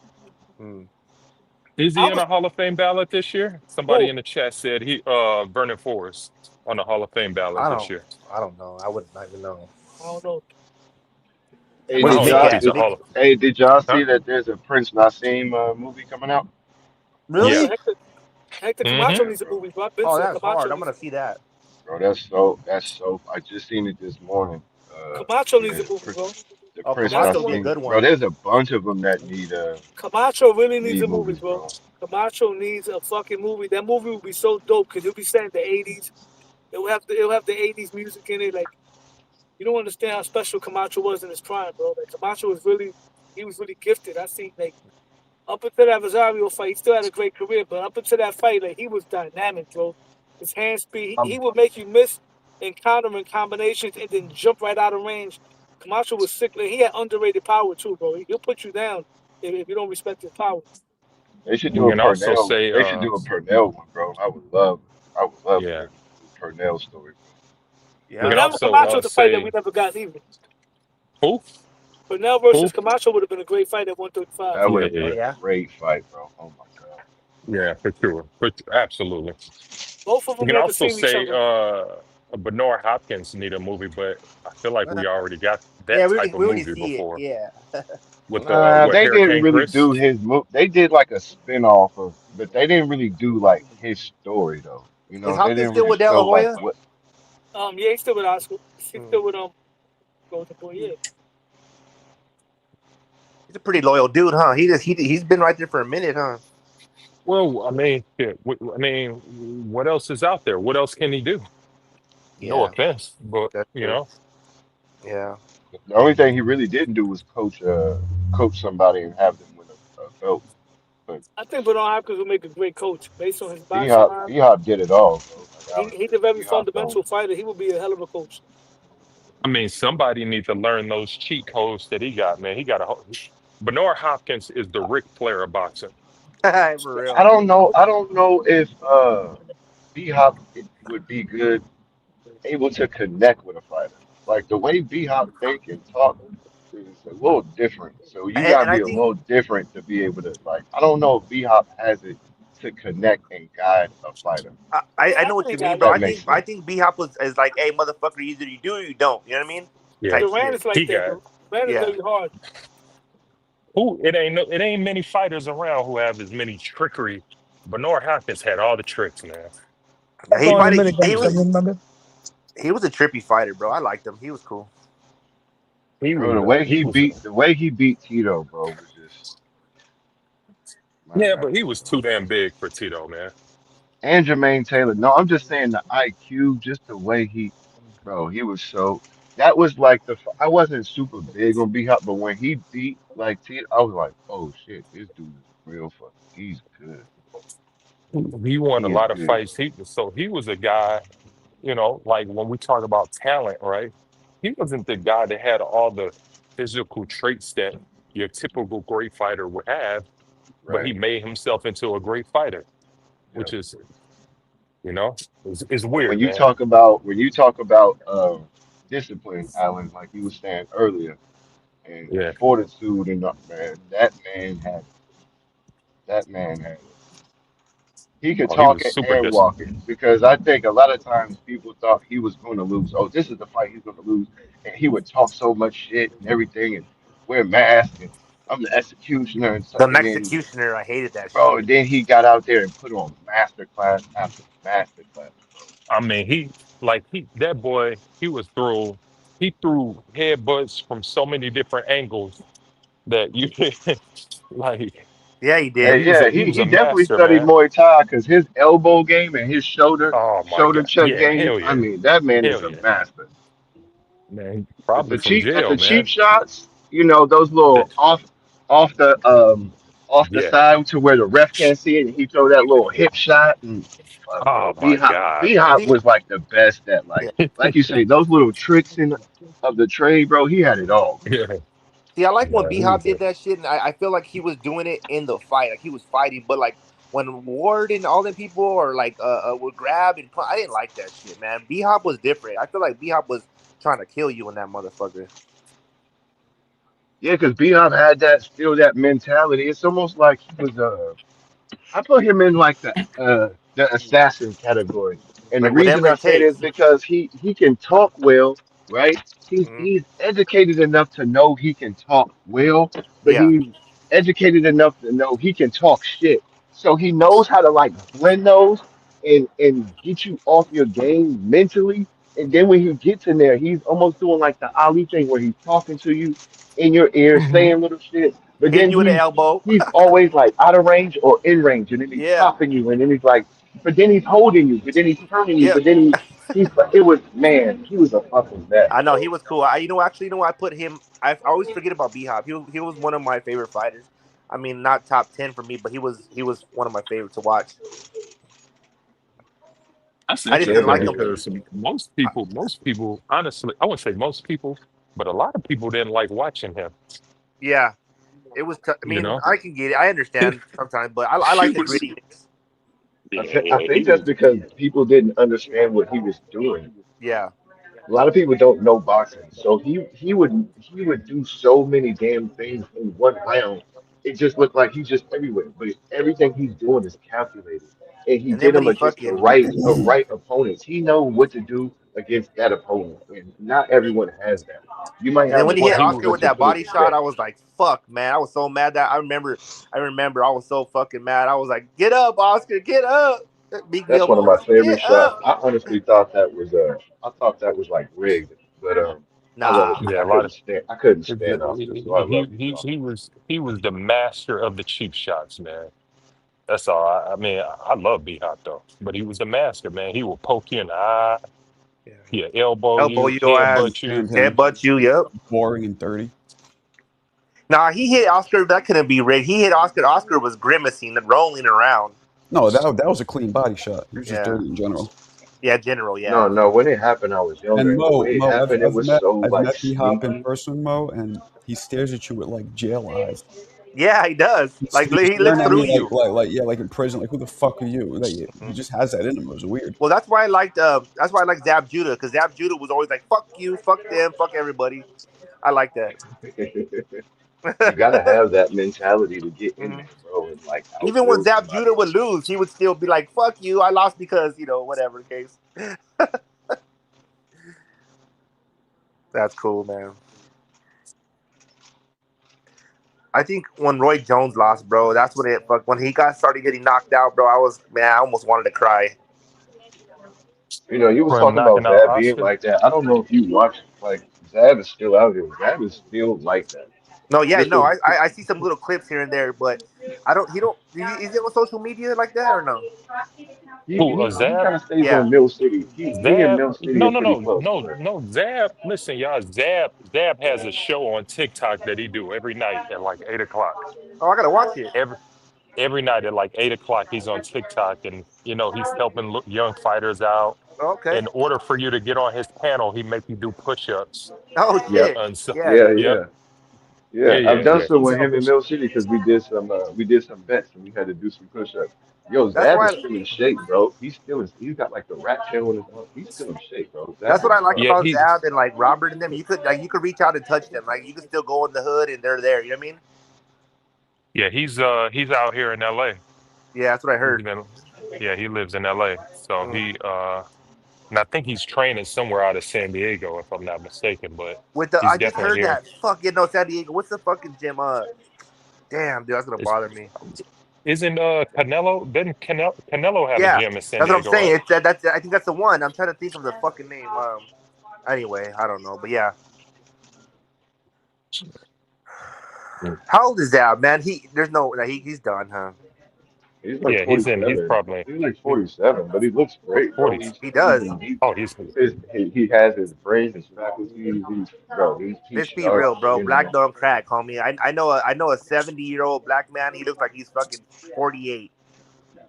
Yeah, I saw So White Chocolate, basketball player the other day, and I was like, damn, that dude looks like he just got like 30 years older, like This 1 man year. told me. This Crazy. man told me we were talking at the doctor's office. I go, we're talking. He goes, "How old do you think I am, son?" I said, "I don't know, 50." He goes, "I'm 72." I said, "What?" I said, "Oh hell no." I mean, look at B Hop now. Look at how B Hop looks right Yeah, now. him too.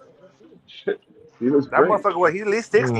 nah, Zab's not slurring, bro. That's that Brooklyn That's it. twang. That's all that Exactly what it is. is. He's always been like that. That's Always. that Brooklyn And twang. then he puts a grill in sometimes. Probably that's even worse. Yeah. Oh I don't know if yeah. he still does Oh it, but yeah. back in the day he did. Yeah, I He's Zab's mean, like, no it's not. It's disrespect not. too. Zab's a big cheaper too. Like, yeah, nah, bro. If you know, I follow Zab his whole career since Olympia, so he fucking he's always talked like that. Yeah. I love that Damn, when man. fighters are just their self, bro. They're just who they are, bro. You know, they're not too big just because they got a name. They are who Yeah, they are. Zab knows he's Wait. Zab, bro. But he can So, literally approach Zab and he's just gonna talk to you like he's one of the homies. that's what Like, Fernando Vargas is too. hey, I met him. He was do cool. that's so dope to do me. y'all think Zab Judah went up too much in weight? That probably cost him. Yeah, I mean, personally, that could have been it, bro. I mean, there was Zab for me. I mean, I said I followed him. There was just and I hate to bring outside shit in, but we all know his story, and he went up too Yeah. much in weight, and then he was for the people's champ, in a sense, but too much. Yeah, I think he made 47 cleanly, Clean, but yeah. man, to me, he probably was a 40-pounder, man. Oh, for sure. I think that He too. was probably but those guys back then, they really did push themselves for the most Oh, part. Like they fuck were yeah. like, you know what? I'm gonna try to get everything I can out this fight. I'm gonna be as competitive, not named Floyd Mayweather, but I'm gonna be extremely competitive. I'm gonna push the limits to see as much as I can do and see how far I can go. And I Yeah, think Zab was one of those guys. yeah. Again, It's not just like, named Floyd yeah. Mayweather. No, you're right. Yeah. I mean, it's just like when another fighter I like is Mikey Garcia. When he went up to fight Spence, I mean, he Yeah. went up to 147, but and I'm Mexican, so I told my dad we were sitting there. I said he went up to 147 Mexican style, like he just fucking ate some tacos and burritos or something because he did not fucking put on much muscle. He looked flabby. I mean, it's just that wasn't his weight. He got a check and that's it.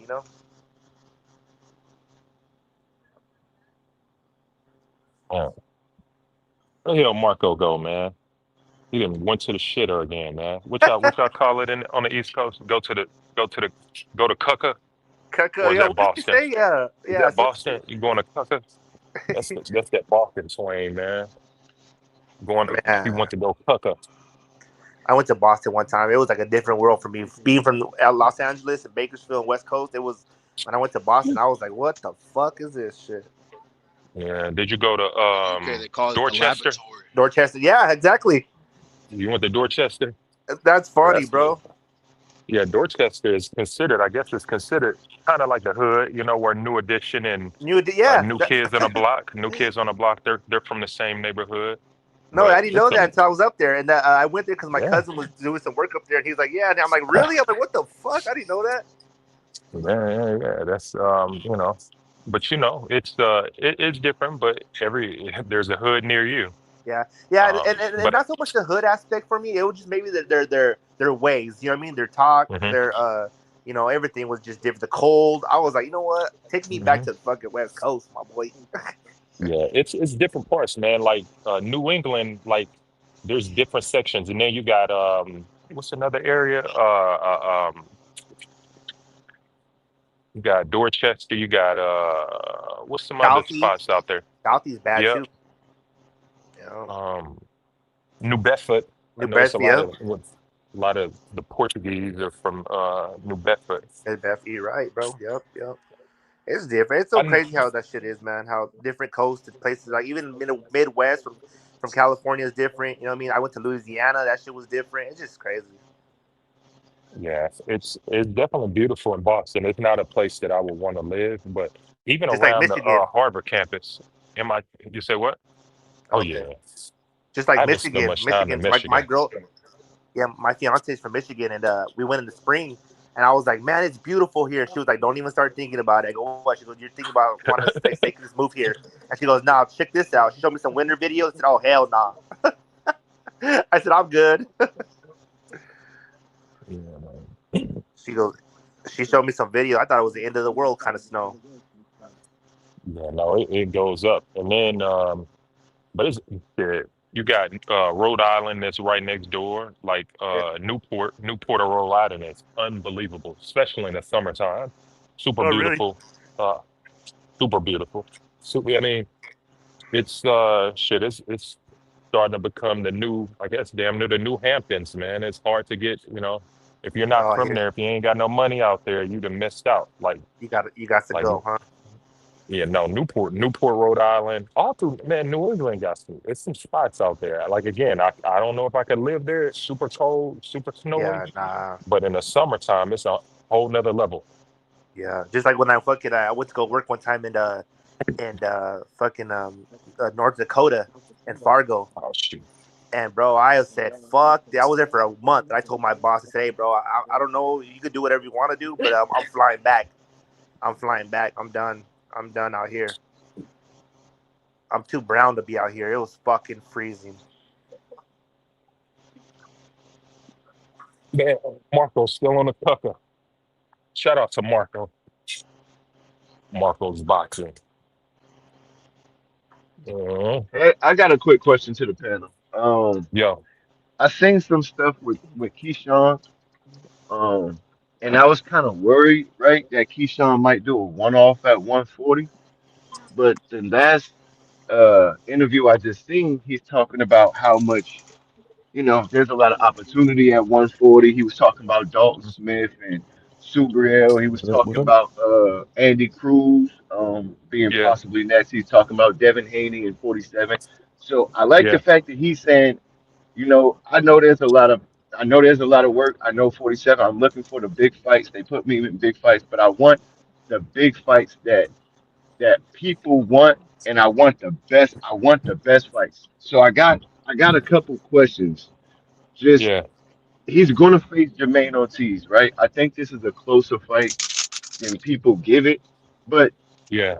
let's say he beats Jermaine Ortiz, right? Hypothetically, he beats Jermaine Ortiz in spectacular fashion. Would y'all rather Keyshawn stay at 140 and kind of start clearing out that division, or would you want to see Mhm. him go up to 147 and fight like the Barrioses, the Devin Haney's, the Lions. Garcias? What would Yeah. y'all rather see Keyshawn do? I mean, I'll say this. I don't like where 47 is at. And I still believe that's a glamour division. Yep. And so I believe that I would rather see the smoke at 47 than at 140. Yeah, I always looked at 140 as the pass through division, like the guy's Mhm. going from 35, making a stop at 40 just to get to 47. And Keyshawn is a big boy, man. So I think he needs to go to 47. He needs to just get to the glamour division as much as possible, because everybody's going to follow him. That's where Hitchens going to be. That's where everybody's going to be there eventually. Just go ahead and go now, and have your Yeah, Tio success. It's Tio nothing. keeps You, talking It's nothing about at 40. 47. yeah. You don't think though, like for him being the one at 40 though, to on the flip side of the coin to clear that out and just be the man right hmm there, and then if you could still make weight, then go up to 147. No, I think he's too big for the division. So I think it's a pass through division for him Mm. personally. Yeah. I wonder how hard it is for him to make that weight. Uh, You know what I mean? I wonder if Listen, from what we've heard so far, I think he's probably having some challenges because it seems that he hasn't been too disciplined over the years. yeah. Drinking and camping, all that. I know I that's don't think. crazy. Yeah, yeah. I don't. I think it's a challenge. because, like I said, he is big. You know, a lot of those guys are big. You know, a lot of those guys shouldn't have never even been at 35, to be honest. But you know, they I did think it we're as gonna long as they find could. out. I mean, because like you say, Alan, maybe some of the struggle was him being somewhat undisciplined and drinking and doing that. But now that he is disciplined, I mean, because we've seen him make 35 and look great. And Yeah, he said even back then, I was doing a lot of stuff myself. I was drinking. I was in Bomax camp, but I was doing a lot of stuff myself because I wasn't disciplined. I was going through stuff. And he even doubled down. He said, but and everyone says that. He says, I'm feeling great. But he said, I watched Bud and them celebrate and give something to Omaha. And he said, that inspired me. I wanted that. I didn't yeah, leave Bomac on bad terms or none of that. He said, Hmm. I just wanted something great for where I'm at. And no one's done it for like Virginia Norfolk since there was a Purnell. And he said, Purnell gave me his blessings as cosign. He said, but I want that for me and my team and my coaches too. So I, yeah, I kind of like that mentality, like just kind of sitting back and really self-evaluate. I really like that he's self-evaluating. And I think if we get a Keyshawn that's on point, that's why I asked the question, what would y'all rather see him do? Because I feel like both could be good, but I honestly think he should establish himself at 140 and kind of wipe out a division before you Yeah, I, start doing all the big fights. Because there's so many good fights at 140. You could have a good 4 or 5 years there if you can keep the weight. Yeah, You know, man. I and do like I'm you think said, he there's should. actually. names from 35 that's going to come up, and some of those guys from 47 can come. I mean, there's a lot of opportunity there. I see. I do think it was I'm more a, of the discipline though, because I don't know if it's because he has a long face, but I've never seen Keyshawn really looking too heavy. We've seen Devin Haney and like those guys that are 47 looking like 180. You know what I'm saying? Uh, I don't know. I've never seen Keyshawn really looking over 160 ish. You know what I mean? Like even out of camp. So I don't know if it's because the way his face is, but to me, he doesn't look like that heavy of a guy naturally. You know, Yeah, he's just I I'm think an tall. it's something advocate. that he feels he can do, but I don't. I think 140 is probably a good weight for him. He's still a young kid. He has time to go to 147. I believe Devin Haney is bigger. But if you see that face off with Hitchens and Keyshawn, they both look about Yeah, the same size. And Hitchens is a big kid, so 47 might not be too far for Keyshawn. yeah. I'm an advocate for these guys to get to their premium weight as soon as possible, and so that we can see them at their best. And so I I hear I, I want to see him just go. Listen, we know he's big. We you. know What up? 40. You can just look at him, man. 40 is a pass through weight. You know that's where you headed. Go ahead and go. What's the point? I just think he can reign at 40, but I don't think he's gonna do that because he's gonna end up running into Shakur. Shakur is going to go back down. I don't know. I think depending on how he I think. looks, he might go back down, but not I sure. think. I think he's going to go back down because I like Shakur now in pictures. We do, next to those guys. He's like, okay, he looked like he's the same size, but his body frame is small. His fight shape when he's at 35, it doesn't even look like he's squeezing to make 35. It looks like he's still got a little bit more room to make. So hell, I think at 47, he's probably gonna be he's probably gonna go into the fight near 150. On fight night. He's probably not even gonna hydrate much. So I think he's a 35 pounder for sure. For sure. For a long time. How Let do me y'all see feel though. about the state of boxing period, like overall? How do y'all feel like what do y'all think is going to be like in the I know it's kind of hard to say, but just if y'all could think about what y'all see, what do y'all think boxing is going to be in the next maybe 3 years? What do you think the landscape of boxing will look like? Um, I personally think that entities such as ProBox is going to take another step. I think that we're going to lose a couple promoters, but we're going to gain some. This, I think it's got something with the new introduction to Zupa. You can almost guarantee that somebody else is gonna come around to combat Zupa, believing that that's not where boxing should be going. So within the next 3 years, I think that it's somebody going to come in and respond, almost like a political party. You have Zufa, and then you're going to have somebody else with their new with a different idea on where they think boxing is going to go. And maybe Mm-hmm. it's pro box, maybe it's pro box. Who knows? But I think something else is going to come around to um to try to compete with Turkey Al Sheikh and Zufa. My opinion. I like that. I like Pro Box too. I definitely like what Pro Box is doing. Who do y'all think is going to be the face of boxing in the next 3, 4 years? Marco. Marco? Oh, my bad. I was muted. What's up? No, I asked the panel, who do y'all think is going to be the face of boxing like in the next 3, 4 years? Because there's so many people who could take that. We was kind of like alluding to it yesterday, but I'm just asking the panel today, who do y'all think is going to kind of be like the face of boxing in the next 3, 4 years? I'm gonna go out and say, man, I know people have their ideas, but If if if I, if if, I if David don't lose against Ramirez, I, yeah, I bet I I want to got see. David. Um, Benavidez, Benavidez. Boots, I'm a Abdullah. I'm Uh, an advocate for heavyweight boxing, man. So maybe I was just in thinking my of him. yeah, I'm hoping that it's Moses Atama. I hope that heavyweight boxing take a stand and become that face again because I always believe, and we can look at the history of boxing or the history of sports. Nothing bigger, nothing is larger in sports than a heavyweight championship bout. And if we can get one of those guys to pop out and be the face, it's like the Super Bowl. We know that heavyweight boxing championship bouts used to be the Super Bowl of sports. And I think that this generation needs to experience that. I, I kind of tasted it a little bit with Mike Tyson, but this generation hasn't seen it yet. So they need to see what it's like for a heavyweight championship fighter being at the top.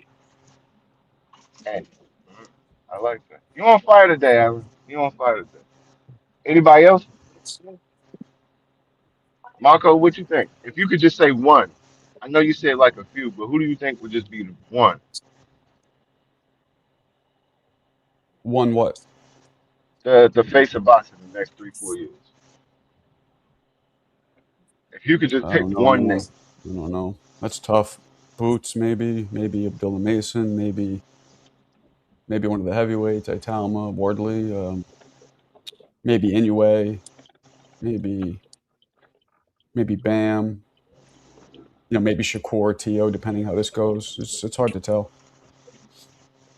Yeah, that's why I asked because I feel like there's a lot of potential like stars, superstars that could shine, and I feel like even if they take a loss or two, it's kind of like how you fight, how you respond, and bounce back. I feel like yeah, I was just wondering because there's a lot of good talent, but I don't know because I feel like in this era with everybody fighting, I feel like this whole thing with, oh, I got a zero, I'm still under. I feel like that undefeated thing is about to go because everybody's fighting everybody. And eventually, you're gonna face somebody who's just got your number. I mean, And I shit, look kind at I kind Tio. of like that Tio better lost than his own. everyone protecting. Yeah, right, exactly. But I like that better than everybody protecting their O because I feel like we'll get the fights.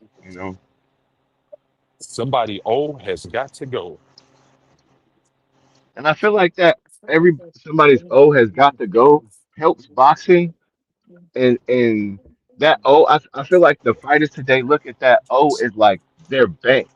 Like, oh shit, if I have a loss, then I'm not gonna make as much, or people not gonna follow me, or I don't know, maybe social media like ridicules boxers so much just off of one loss, and they're like, oh, that dude's bum. I I knew he was trash. I knew, kind of like how Shelton talks. Yeah. It's like that's got to be discouraging. Like these dudes put their whole life in just because you have a close fight or you lose, and now it's like you totally trash. Like I don't know. I hate that narrative. I feel like that's killing boxing.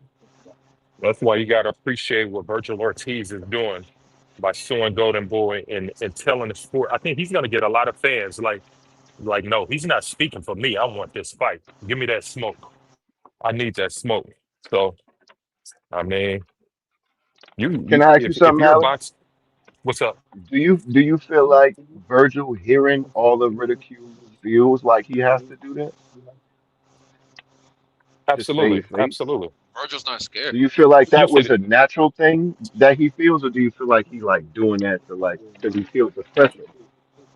No, I think Virgil is a young guy, man. He's part of that young generation who hear the fans. They hear social media, and they don't want Hmm. to be somebody that's considered a duck, somebody that don't want no smoke or something like that. So I think he hear the fans, and I so think I think he he's hears it, responding to it.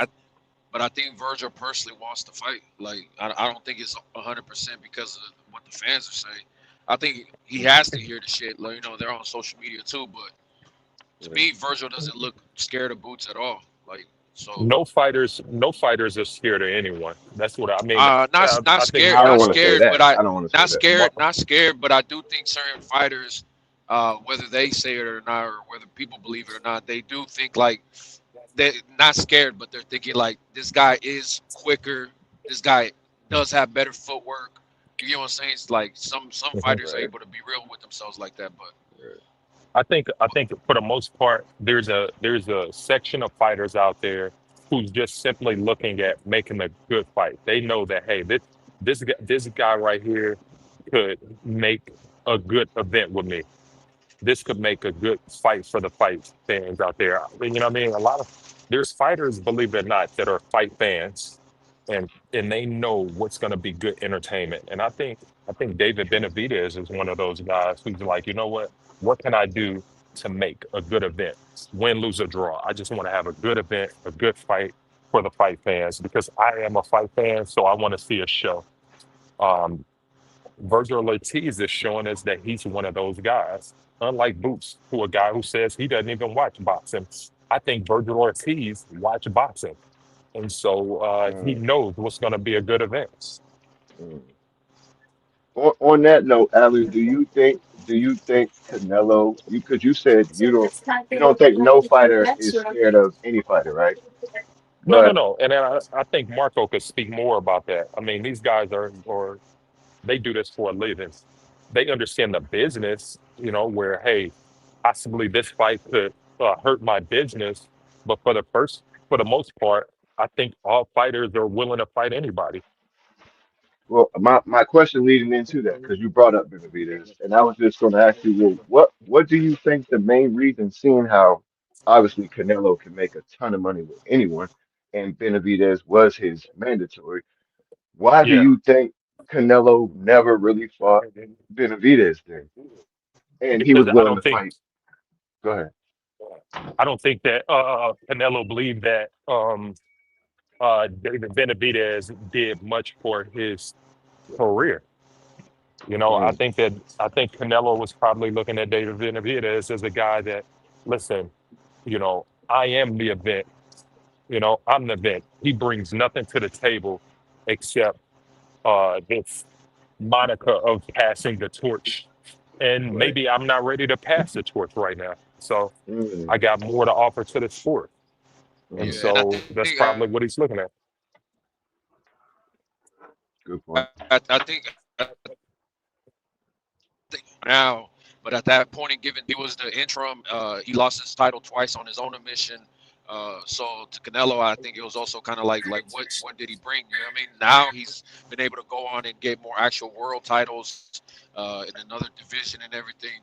But like at that time, like he was in one division and lost the titles twice. Like that's on David. And I was actually speaking to Rachel Mm, Donaire this morning, and Rachel was talking about how at the WBC conventions that she believes it was Samson the whole reason why the fight never happened because that Samson never actually pushed for his mandatory. A lot of people forget when Mauricio said, you know, we told David, you know, you're the mandatory now since the Caleb Plant fight, and you know, do you want to push for the mandatory? And people forget that David, I guess, well, I don't know David necessarily, but Samsung asked for an additional 2 weeks to decide. They give him the 2 weeks, and then after those 2 weeks, they say we're gonna go fight Vosdick at 175. So, like, the mandatory was never officially enforced, like, by any legal term. You know what I'm saying? And it was never actually proposed to Mauricio. Like, he says that, Rachel says that, so I don't know. So you're saying that Benavidez' team actually had 2 whole weeks to basically say, "Hey, we want the Canelo fight," and then they decided to move up instead. Yeah, I mean, that wasn't going to guarantee anything, but it was going to be that Canelo either had to fight him next or drop the title. You know, it wasn't going to guarantee the fight, but it was going to enforce the mandatory. And I don't know what that was about. I don't know if maybe That's David and interesting. his team. I never heard that before. Yeah, I mean, you can look up Mauricio speaking about it. Like I said, Rachel was speaking about it this morning. She said Samsung never really pushed for that. You know, that's on Samsung. And you know, I don't know if that was his team realizing that 68 was starting to be really hard to make or whatever the case might be. But yeah, I don't know. Mauricio out of his own mouth says, I gave him 2 weeks. He said we want to fight Vosdick. Damn, that's crazy. So this whole time I really been thinking we never got the fight just only because Canelo. But this is basically saying that Benavidez had their opportunity to push for the fight and they didn't take the opportunity.